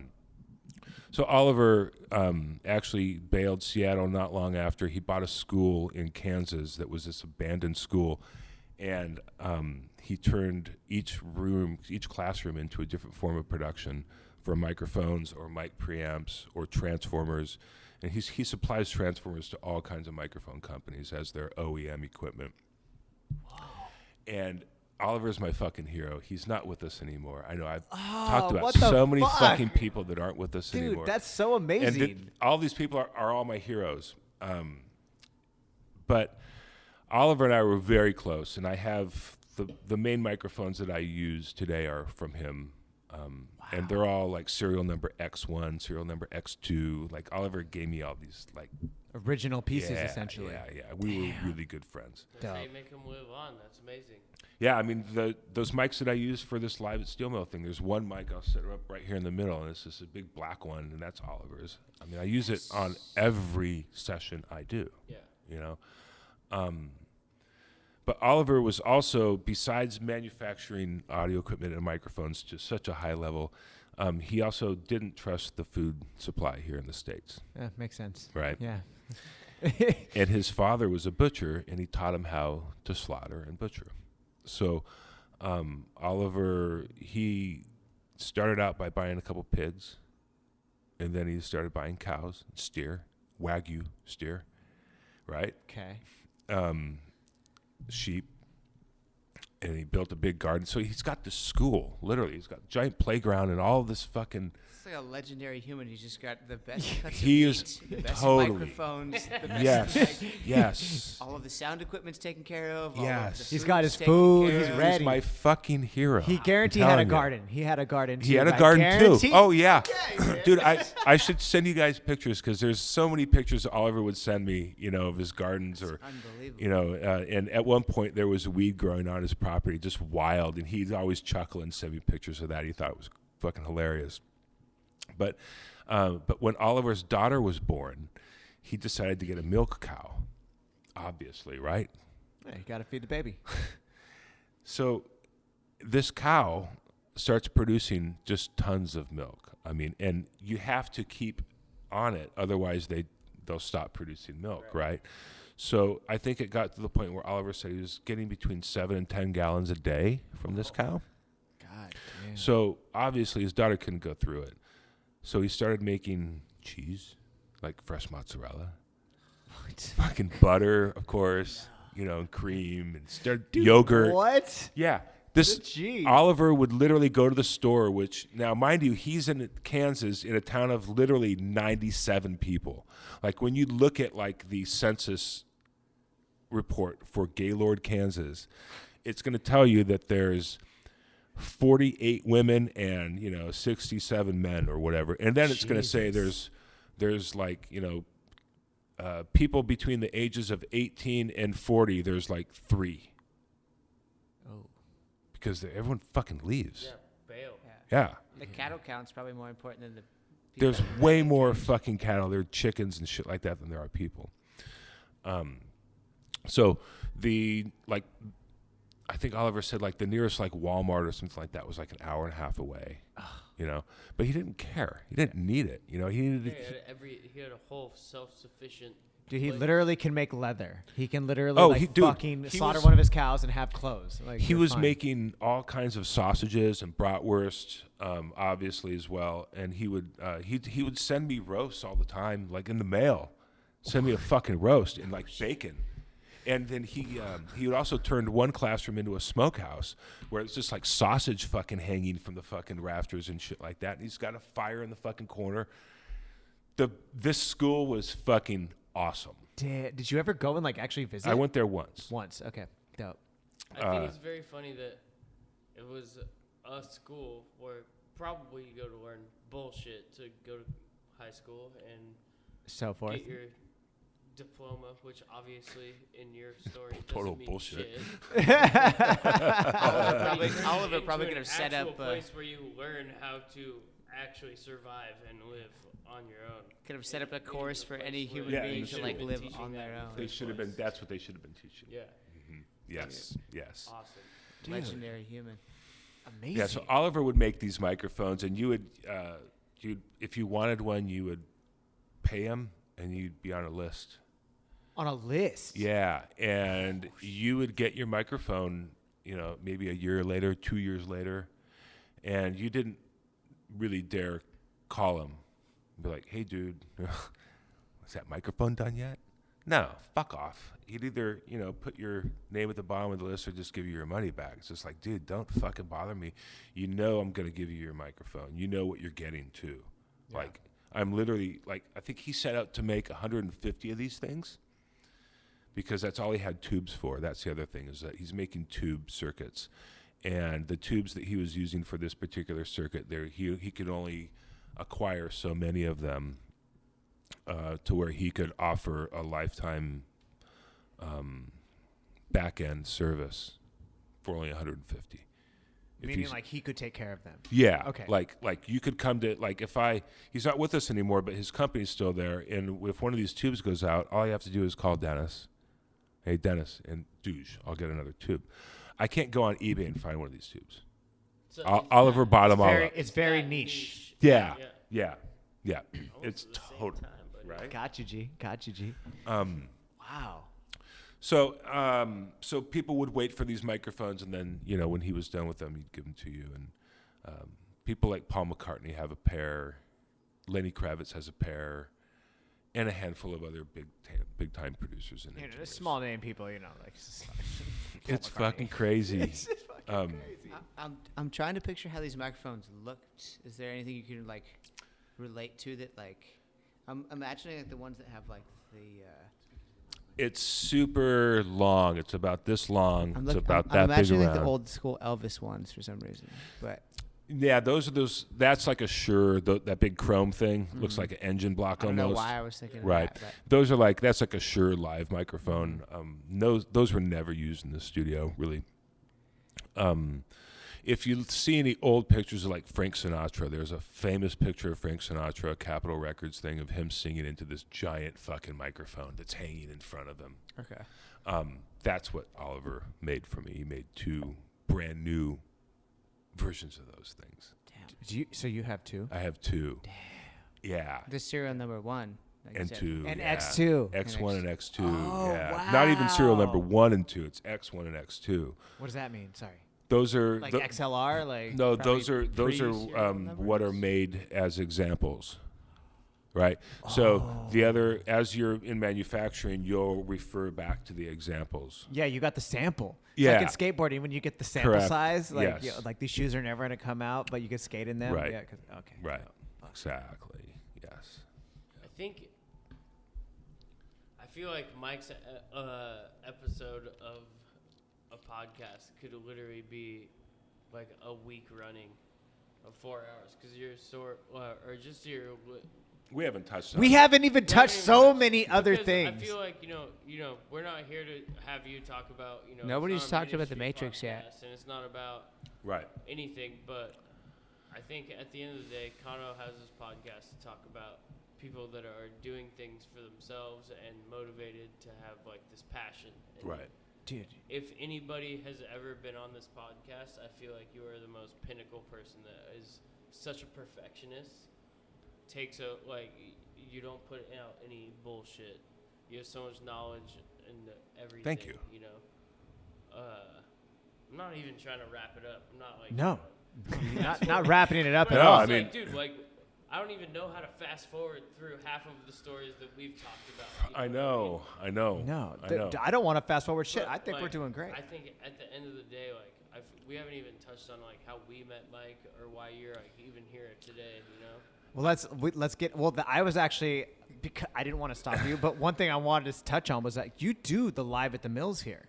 So for people who don't know, we do. That's right. We're, Right. Yeah. Okay. Yeah. I got you. Right, I got right. you. No, I was on the Because same. we could go we would do forever. Like we Yeah. could sit here and talk. Well, Mike, I will There's a lot. You say. impress me every single time we have a conversation. You're like, yep, boom, boom, boom. I have a theory that Mike, what's the degrees of 6 degrees of separation? separation. 6 degrees. Yeah. 6 degrees of Mike. There's 6 degrees of Mike where he has probably in any genre of music or anything, you can connect it back to In Mike. any given mixing or producing situation, Absolutely. Mike is somehow Dude, involved. with Rick the 6 Rubin. degrees. Rick Rubin. You're like, yo. Every Yeah. time. Yeah, the Rick I Rubin just don't thing. understand. The And Matrix like, thing. Well, We it's- haven't- Well, no, I know. That's what I was gonna say. We haven't touched the Matrix. We haven't touched the Steel Mill. We haven't touched Zelda. Like, yo, fuck everything else. When I heard Zelda Ocarina of Time, I was like, what? I literally fucking played that. I had N64. So, Right.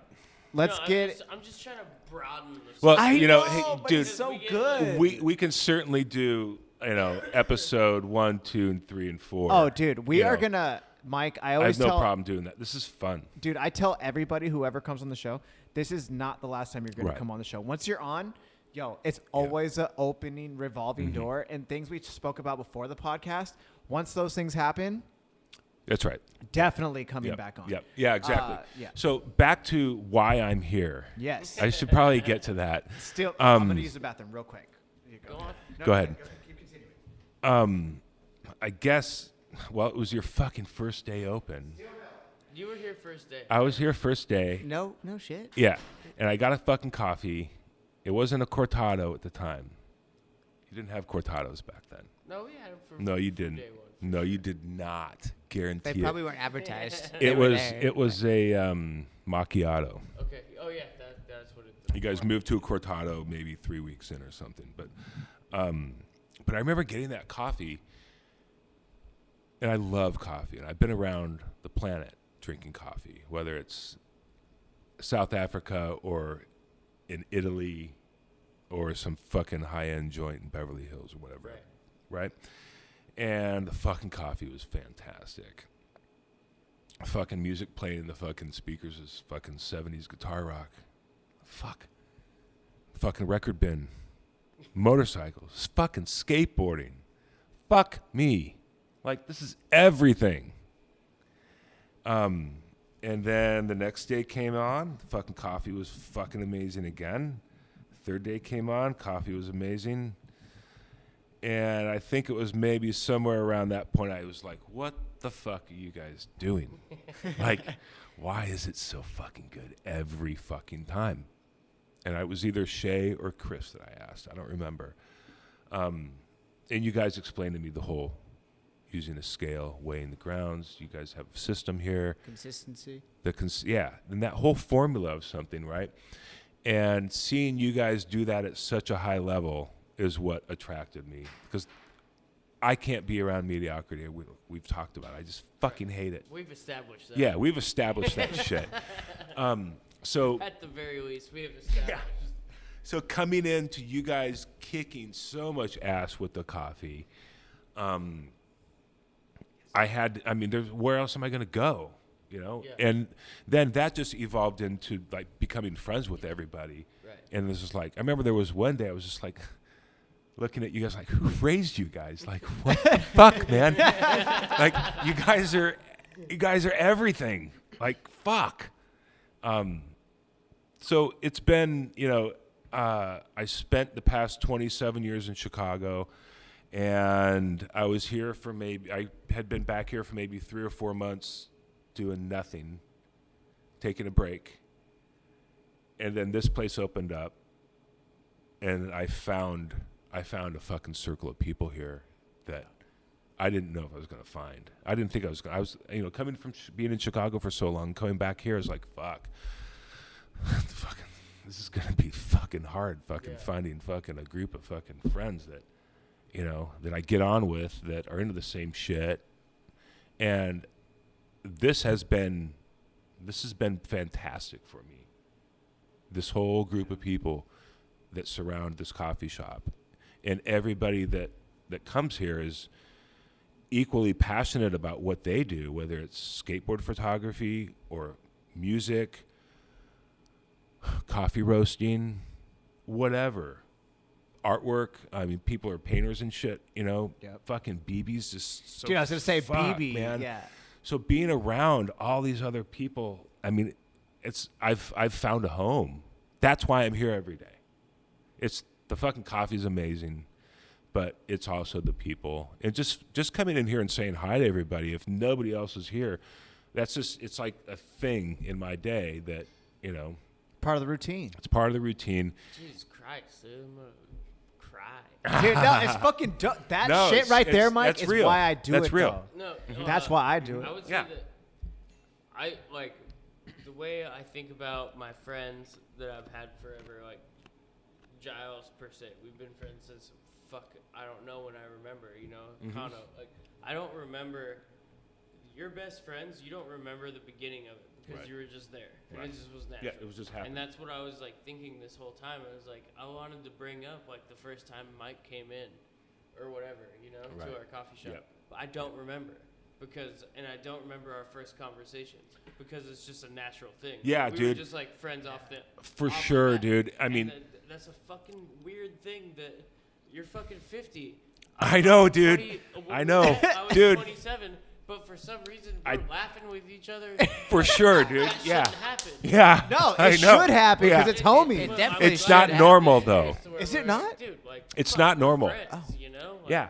You're my fucking like dad's age. I know, We're dude. just hanging out. Really? And my oldest son is 29. Yeah. Right? Shut up, Yeah. really? No, true story, That's dude. how I'm his So- son's age. Yeah. Yeah. Yeah, your son's older than me, and I'll be like, how's Right? your son doing? Your son's closer to my age than I am to your Right. age. Yeah. Wow. Yeah. But it also comes with like that takes a certain. That's not. I guess everybody is just like you're a certain type of person that's passionate about something, and we have like a like-minded. Like I never listened to Ministry once. I didn't listen Right. to anything. Didn't matter. Did but the fact that you will hear a song and be like, hey, I know this song is cool, and if you tell me like I did this, and then I like open up a whole new sector in my life of like understanding and Right. listening to stuff. It's Yeah. No, it's dude. It's I It's don't know called. where I'm It's going called. with it, No, but you know what it's it like- is right there while you're saying it. It's, and I put it in my hip hop terms. Is real recognize real. Like Yeah. that's what it is. It's like That's he can't- exactly what it was, dude. It's Yeah. just Dude. like I just recognized everybody was here for the right reasons. Yeah. Right? Nobody's here. There's no facade. Nobody's bullshitting anybody that comes in here. I'm not trying to trick anybody. No, either, nobody's Nah. trying. And We didn't see a end goal or like, it seems like you can make a lot of money doing like coffee. Like Right. You get what fell you into see. this shit. Exactly. This is what we want to do, and I'm tired of going to get shit coffee at other places. Totally. Mm-hmm. So we're gonna Fuck it, we're gonna do it our own. ourselves. And But- then it attracts someone like Mike that now like dude, you came in here to buy coffee. Now we're like you're involved in all of our lives. Like you record music for Riley. You're teaching us shit and like. And it's fucking rad, you guys. Dude, I I mean, love honestly, it. I love it. I mean, this is like something that's just organically just like meshed together in Absolutely. such a great way. It's not forced at all. It's taken a couple years, but that's how anything that's strong Anything that's happens. worth doing, it takes it a takes bit. time. Mhm, right. And I'm totally comfortable. I mean, it's like, And it took like 2 years to us to even get to this level. It was because you're not like some cocky idiot. Like right. I'll record your music. I know this. I worked with this person. Like we all. You're not in here name dropping. No. If you we, ask like, me, naturally just like kind of Figured started it the out. conversation and figured Yes, that out. And you yes, yes. literally do so much for us. It's out of control. rad. Well, We dude, just have weird ideas, and you like put the amount of effort that you would into a ministry album into Yeah. us fucking clearing out the coffee shop and having our idiot friends fucking play music. Well, and it's you at that put live at the same mill. amount of effort into yes, that. yes, that yes. you Because would that shit has to into- sound like a record, Yes, right? I mean. Yeah. Fuck yeah. But that's what that is. It's, Yep. it's fucked up. Your amount of passion for what you do and not accepting anything less than perfect or what you think is perfect That's right. is something inspirational that goes beyond music or anything. It's something that Fucking A. That's great to hear because I don't. like you don't owe us shit, but for some reason you like come in here like I've seen you stress out while we're doing live at the mills. Oh, I do, dude. I do. Well, he's in his element at that point, Yeah, right? Like, yeah, legit- no. Do not fucking talk to Mike right now. Yeah. I've been here like Yeah. get the fuck away In fact, from Mike. Like, fuck, there everybody's, was- like trying to come up and say what I'm saying. Like, get the fuck away from Mike right now. He's pissed. Don't say hi to Mike right now. Fucking thing, dude. And that happened He's with. gonna burn this place to the ground. Respectfully, you can burn this place if you want. Oh God, respectfully, oh God. No, there actually was a time. It was during the death chant thing, and I was having issues with the hard drive because the fucking hard drive that I was using, it's a spinning hard drive, which isn't odd, but death chant was so fucking loud in here that it was fucking vibrating the hard drive, the spinning hard drive, to where it was just like clunking out and crashing. That was fucking. It's the first time it's ever. Well, second time it's happened to me. The only other time that's happening was trying to record a fucking NASCAR in the car going around the track at like fucking 170 miles an hour. Understandable. That's totally understandable, right? But in that mayhem, I remember there was this dude fucking tapping on me. Tapping. Mike. And I'm like, fuck, I can't even fucking turn around, dude. I'm so sorry. It was BB. I was like, oh. Piscinas? Yeah. I'm like, oh, fuck. I'm like, BB, dude, I'm so sorry. And dude, I was fucking having it. He's like, dude, don't even sweat it. He's like, I know exactly. He He's knows. like, Yeah, He knows. He's like, Yeah, I if anybody respect knows, that, it's dude. yeah. I respect that. He's like, you're fucking golden, dude. Right. So, No, I just respect the amount of like stress that I see you under just doing something like you don't owe a shit. But you know where that stress You comes know? from, though, Shay, right? Like Yeah. this is just something we thought of because like Live at the Mill started because we thought that the world was over, you know? Like COVID happened, we're like, fuck, we have this building that what do we do? And Riley was just like, let's do like a live show. I bet Mike would be down, like see what Mike does. And then all of a sudden you just came in like boom, boom, Douche, boom. Like, douche. this is gonna sound really good. Like, All this guns guy, like, blazing, holy kicking shit. ass. Dude, I'm not gonna lie. Seeing a Spirit Mother band Yeah. when I came in here, and I was sitting right there, and I was just like watching what was going on. I was like, yo, I felt like Well, I was a part of something. Like, yo, this is bigger Right. than When what you're we're in here doing. in Yeah. person, It Yeah. sounds like shit. No, it Not didn't. But when you- necessarily. I Not mean- necessarily. I didn't think it sounded that bad. According to like if you put up your phone. Yeah, and you just record put up it, the Yeah, phone. but your, Oh, okay, your okay. phone is a different. and then you see what Mike does with this space, you're like, oh, you just created like a recording studio in a place that should not be a fucking like. studio Yeah, sound. I mean, You know. Well, because the open thing right here, it's normally you fucking have like refined. shit that amplifies sound. And it's shit, like, this room is fucking brutal. It is. Hey, This I room's know, hard. Mike. I know, Mike. Yeah. This room blows up really fast. Like blow up meaning if we get the band too loud, It's out. the room starts imploding on itself. Like the sound starts beating against each other. Like, yeah, Right. Let's get Death okay. Chant in here. Yeah. So Fucking Marshall staff. I remember when Death Chant came in, I was talking to TJ as they were driving down, and he's like, dude, we got fucking stacks. We're going to fucking blow the room up. That's what we want to do. That's our objective. We want to blow the fucking place up. I'm like, Perfect. like You're this like, is fuck. exactly why I'm calling you, TJ. I was hoping to we're hear the sitting exact here now. opposite. This is a hallway. Yeah, I mean, we can hear this echo. You can hear the No. echo, but honestly, you apply the filters. It kind of sounds okay because we're talking directly This into is the fine. mic. This Yeah. is When we have a ripping band in here, Yeah. it's not okay, right? Like, Why are you it's- saying I'm not a ripping band, Mike? I'm offended. no, we are not a ripping just band right now. absolutely not. I'm just kidding. But But you Mike know, will make you sound like a ripping guy. if you just turn down a little bit, I was talking to the guys, you know, Death Chant was like, you know what? I'm here to fucking make this sound great. We got to turn it down a little bit. I'm fully aware of the visceral power that needs to happen. So if this gets in the way of it, we're going to turn back up. I don't give a fuck. But we're going to try this. And everybody was cool with it. And we stayed at that level, and it fucking sounds really good. I'm super proud of it. It's still really Yeah. loud too. Yeah, it was still louder than fuck. Question: have we thought about? I mean, like maybe I'm completely new to this. Maybe you already have it in works. Is there like a? Okay, never Are you mind. about to say? Yeah. I already Still know Live at something. the Mill album? Like, yeah, that's what. Okay, never mind. You're saying shh, so I'll just stop talking. I didn't know this. Okay, fuck. I'm sorry. Vinyl? Anyways, What do can you we think like I move clean on up to the next? Push everything out of the way and then open the next morning after I clean up after all these drunk fucking retards. Right? Dude, I'm just.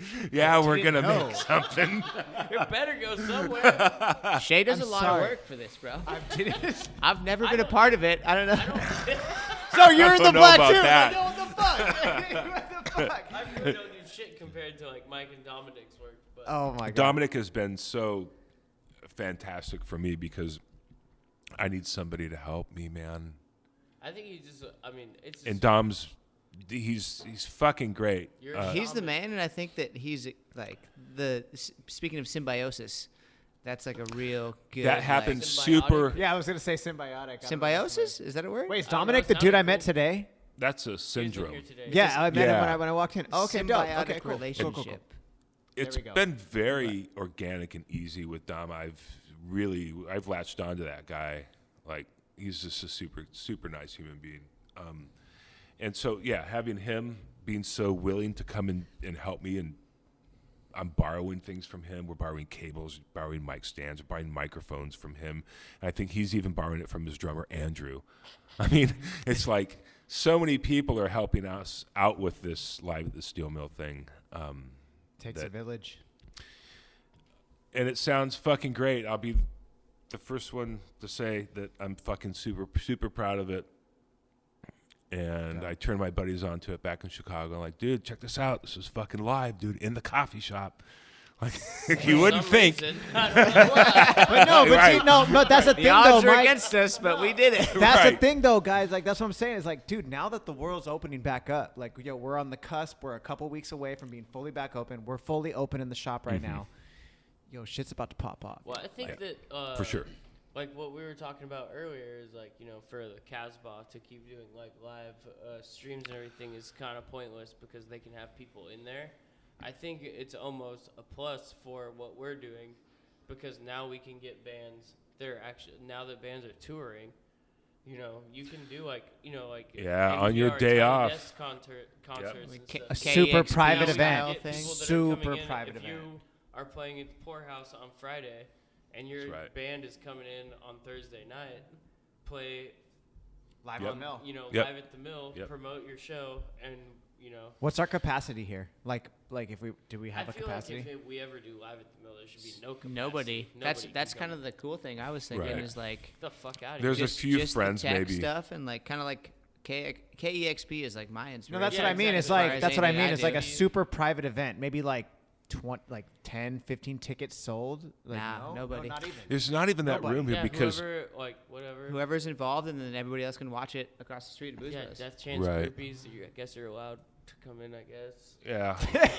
yeah, there's been a Right. few friends, you know, that Yeah. will come in and Yeah, for whatnot. sure. I mean, you were here for But Spirit it's Mother, always right? made. I was here So- for Spirit Mother Band, but then when the one that we streamed across the street for the first one at Booze Bros, I was like across the street and I was like, damn. I was like, I want to be in. Right. It's I kind bet of it's COVID. I know, but I wanted to Right, respect. right. You got a key. I respected. Just walk in. No, they were like, hey. I mean, it you know, gets like- hectic. It, It get- it was it gets COVID hectic. too, Mike though. Like, means fucking business. I like it. I want like to be it. in here. Damn it. People are like, yo, can I come in and check it out? It's like, first of all, it's kind of miserable in here because it's loud as fuck. It's And hot. it's hot. And it's hot. Mike's like doing his fucking thing. Like, if shit goes wrong, like, I'm not gonna be responsible for having some riffraff in here. Like, Right. Are True you story. calling me True story. riffraff? to, Are Right. you No, calling no, me no, riffraff? no, Shit. no. Right. No, but you're actually totally right on No, I'm because totally there's right. no reason why any of the friends and miserable. whatnot would know any type of etiquette once they're in here. There's Like so why many wires, why there's would so they many know things that? going So on. why even put them in that situation where they Yeah. could totally fuck up? Yeah, And you might in as well reality- just let them it like. is miserable in here. It's when that fucking shit's hot going on. and everyone's somewhat stressed. I feel it We're anyway. all sweating. Yeah. You know what I mean? 100%. Loud as fuck. That's why, like you said, let them play at the bar the night before. They come here, do this whole Chill. thing, and if people still want to watch it, they can go to Booze Bros. But see, across that's the the thing street, is like and my then we brother. can get like Or all out of the front. media Well, dialed. No, like the Dude. thing I'm saying is like my brother, I grew up, even though I'm like hip hop to the core, my brother grew up in heavy metal bands, stoner rock, I like literally whatever. Walked in, you were playing, listening to Slipknot when we were closing the other day. I was. Wow. Dude, no, I love Wow. Slipknot. I love Slipknot. When I was kinda- 15, like from That's from not jump. saving Obviously- your face. Hey, no, I love Slipknot. I don't give a fuck. I'll That's tell not that shit all day. completely- Yo, that shit is tight as fuck. Like, I've seen them perform in small venues, big venues. I'll go like when they were like early couple albums. would you say I you're a was- low key Slipknot fan? No, I'm a high key High key. Slipknot High fan. key. High Yeah. key. High key. I used to have like the pentagram shirt with all 9 members. Oh, on it. yeah, I'd with the wear it to- big ass, Oh, like- I kind of fuck with Slipknot. Dude, I fuck with Slipknot. Fuck that. I don't know any of their albums past the 3rd album, but like I'm just saying, I like their old shit. But what I was saying was that Ohio. Parker. like my Are they no from Ohio? Iowa. It's Yeah. Iowa. Iowa. Iowa. Parker. my brother, when I was like, super young to the point when I was able to start going to shows, my brother like took me to my first heavy metal show. It was a Rob Zombie and Korn show in Oakland at the Oracle Arena. And then like as I got older, I started like I'd smoke weed with my brother and like do drugs and shit with my brother. He took me to like a shit show, like a stoner rock show in this like basement. To a shit show. Stoner rock. Like stoner rock, and like I remember my Same, brother same. was like, God. I was like 14 years old, and my brother like hands me up. He's like, first thing he's like, Kono, don't let your homies eat the brownies. And I was like, what are the brownies? And so as soon as we get to the venue, and it wasn't ate like, the brownies? no, but like me and my one homie was 15, my other homie was 13, so I'm like right in the middle. It's three of us, and like my brother had just told all of us, don't eat the brownies. This dude walks right up with like a fucking like a Pyrex like thing, and he's like, you guys want some brownies? My friends are like, yeah, I'll eat it. And just fucking straight eat it. And then like I didn't eat it because my brother's like, don't eat that shit. And brother comes over, he's like, You're right. he I was would like- have eaten that thing. well, because no, my brother, bro, honestly, my brother looks a lot like you, Mike. Like that's all right. It's like same thing, long hair, all that shit. And he was like, what's wrong with your friends? I was like, they ate the brownies. He's like, he's like, did you eat one? I was like, nah. He's like, it's laced with coke, mushrooms, and like weed. And I was like, okay, cool, yeah. Sounds like a badass Slipknot show. Dude, it wasn't a Right? Slipknot show. Down with that brownie. But dude, they fucking were tripping. I remember looking over at my homies. They're just like swinging their hand, and they're like, yeah. They're like, dude, colors are coming out. Like we're like little, we're just chilling. But like that shit was just ingrained in my brain for like life. Like my brother drove us home all fucked up and like doing the thing, but it was like that's the life. Mm-hmm. And it was like I was about it, and like I didn't look the part, but like, hey, I would just be like, after that point, I'd ask my brother. I wouldn't bring my friends, but I was like, hey, anytime you do these shows, like, let me come with you. And I'd be the little bro, just like standing there, like, what's up, guys? Like, let me know like next time Ministry's playing. I'm Dude, trying to no, roll. it wasn't even like they're like, do you even like this music? I was like, and I'm No. super honest. I'm super honest, and I was just standing there and be like, I was like, yeah, I'm like Johan, he's my brother, and they were like, that's your brother? And I was like, yeah. And they're like, do you even listen to this kind of music? I was like, no. I like hip hop. And they were like, they Like- just like roll their eyes and look at me. And I was like, but hey, man, like I'm fucking down. So that was it. I was always trying to like be down, I was like, I was the little brother that was trying to like I thought my brother was so fucking cool. And so I just wanted to be like my brother, but not be like my brother. I just wanted to be around him because he was an idol. So it was Right. like, it didn't bother me that I didn't like the same shit he did, but I saw how cool it was because he had the passion. And like my brother would play Heavy drums. metal fans are some of the most passionate motherfuckers out there. Dude, he like kills die it. hard. Kills it. Yeah, that's a whole nother even topic. Like, I've never been anywhere else where like you're at music festivals or anything where people take care of each other and are just like, oh, you like fucking Judas Priest? I like Judas Yeah. Priest. Come to my house. Exactly. Like, no, place to stay. Yeah. Let's fucking go. Exactly. Yeah. Hate to burst your bubble, yeah. but EDM is the same way. I was just about to say EDM is exactly like, yo, are you tripping on acid right now? Yo, I Yeah, got but you. I'm I a got closed- you. I got I'm you. Like, admittedly a closed-minded person. Yeah, I have no clue Fuck about that shit. shit. dude, Electric Forest. first time I ever tripped on acid, I was like in a fucking mosh pit, I'm so and they sorry. were like, Oh, at a metal show? no, it was 2 Chainz and Flosstradamus. That And sounds it like was a nightmare. No, it was so G. 2 I was Chainz, like, man. I'd never taken acid, and I took acid, and I was peaking. And I was like, there was a pit that was forming, and I was like, yo, oh my God, like, I gotta get in there. And then I was like, this is just like a heavy metal show. And I fucking, like, That's mine. I ran into the mosh pit, and I crashed with this dude. And he literally, like, we clashed head to head, and all the fucking, I guess they call it candy or some shit, whatever's on your wrist, like these fucking little braid All the things. beads? Beads, there you go, thank you. Whatever they are. And they, like, crashed it with this dude, and he's just, as soon as I crashed with him, all these beads shot up in the air, and he's just like, ah! And I was like, ah! And I was like, are you good? He's like, I'm fucking good. Are you good? And I was like, I'm good. He's like, I'm fucking tripping balls. And I was like, me too. He's like, acid? I was like, yeah, me too. And he was like, I fucking love you, man. Oh And my I was just God. like, dude, from that Ultimate point bro on, I down like grabbed moment. the homie. I like dapped him up. I was like, my G, I'm so down. And Hey, then, cokeheads don't do that. dude, it was fuck. What is that? Oh, is that what that? Oh, nice.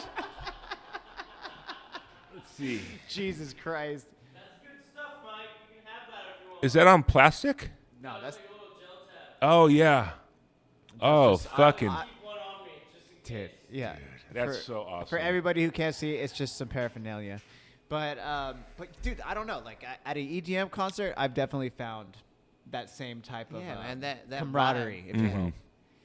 It's like you were saying earlier, it's just passion, you know? Yeah. Anybody that cares about anything to that much of an extent, you know, you're going to be able to find people that are in that same wavelength. And Well, dude, and there's a lot of these like electric forest, like week-long festivals or Yep. whatever, Yeah. where In people Europe are camping. specifically. And so you are living with these people, and you do meet people from the other side of the country. absolutely. You live with them for a week or so, and yeah, I can see how that would be fucking awesome. Well, I And- mean, I won't say his name because I know I just he can't listens to the listen to show, music. but like, there's like at It gets old. Right. well, It's the real thing old. is like at Coachella, I remember the first time I ever went to Coachella, like I went and I was super anti, like I was never into drugs, like I wasn't straight edge because my brother ended up getting it super heavy drug addict, but I was like weed, beer, totally fine, alcohol, all right, cool. Anything past that, I was like, nah. Right. Like even like cigarettes, I was like, nah, I'm not about this. But then I go to Coachella from like a Thursday to a Monday, and we're camping. And in that time, those like Thursday, Friday, Saturday, Sunday, Monday, You got addicted to cigarettes. it wasn't addicted to cocaine, cigarettes. It definitely was no cocaine. MDMA. Cocaine, no. A lot of Molly, a lot of acid, a lot of mushrooms, a lot of weed. Definitely some cigarettes when shit was down, but and alcohol. And it was like you become you're fucking in the desert, you're camping, you have all these people around you, and you're experiencing these things that are just like I don't know. But there was one specific moment that I was trying to get at is that I remember the moment that I realized it doesn't matter if you're doing drugs. It's how you handle them and how you're going to utilize and grow from these things, especially psychedelics. My friend Carl was standing there, and there was this guy, Big Ray. Big Ray was the big drug dealer. He had every drug that you could imagine, and he had a plethora of it. So if we needed drugs during Coachella, you go to Big Ray. Because we had like two different camps. We had one camp that was set up was like probably like 15 people. There was another camp that was set up was like 20 people. And Big Ray had acid in tab form and in liquid form. Literally standing there. We're standing there. I'm drinking a Coors Light. I'm standing with my ex at the time. And my friend Carl's like literally kind of standing in front of us, just exactly how we're talking right now. And Big Ray walks up. And instead of walking around us, Big Ray just walks directly in front of us. But before he walks directly in front of us, he's standing there and he's looking at us talking. And he just pulls out like a little tincture. And he looks at Carl and he just goes, on both hands. 1, 2, 3. 1, 2, 3. And Carl looks up at him and he's like, what was that? And he's like, oh, that's liquid acid right there.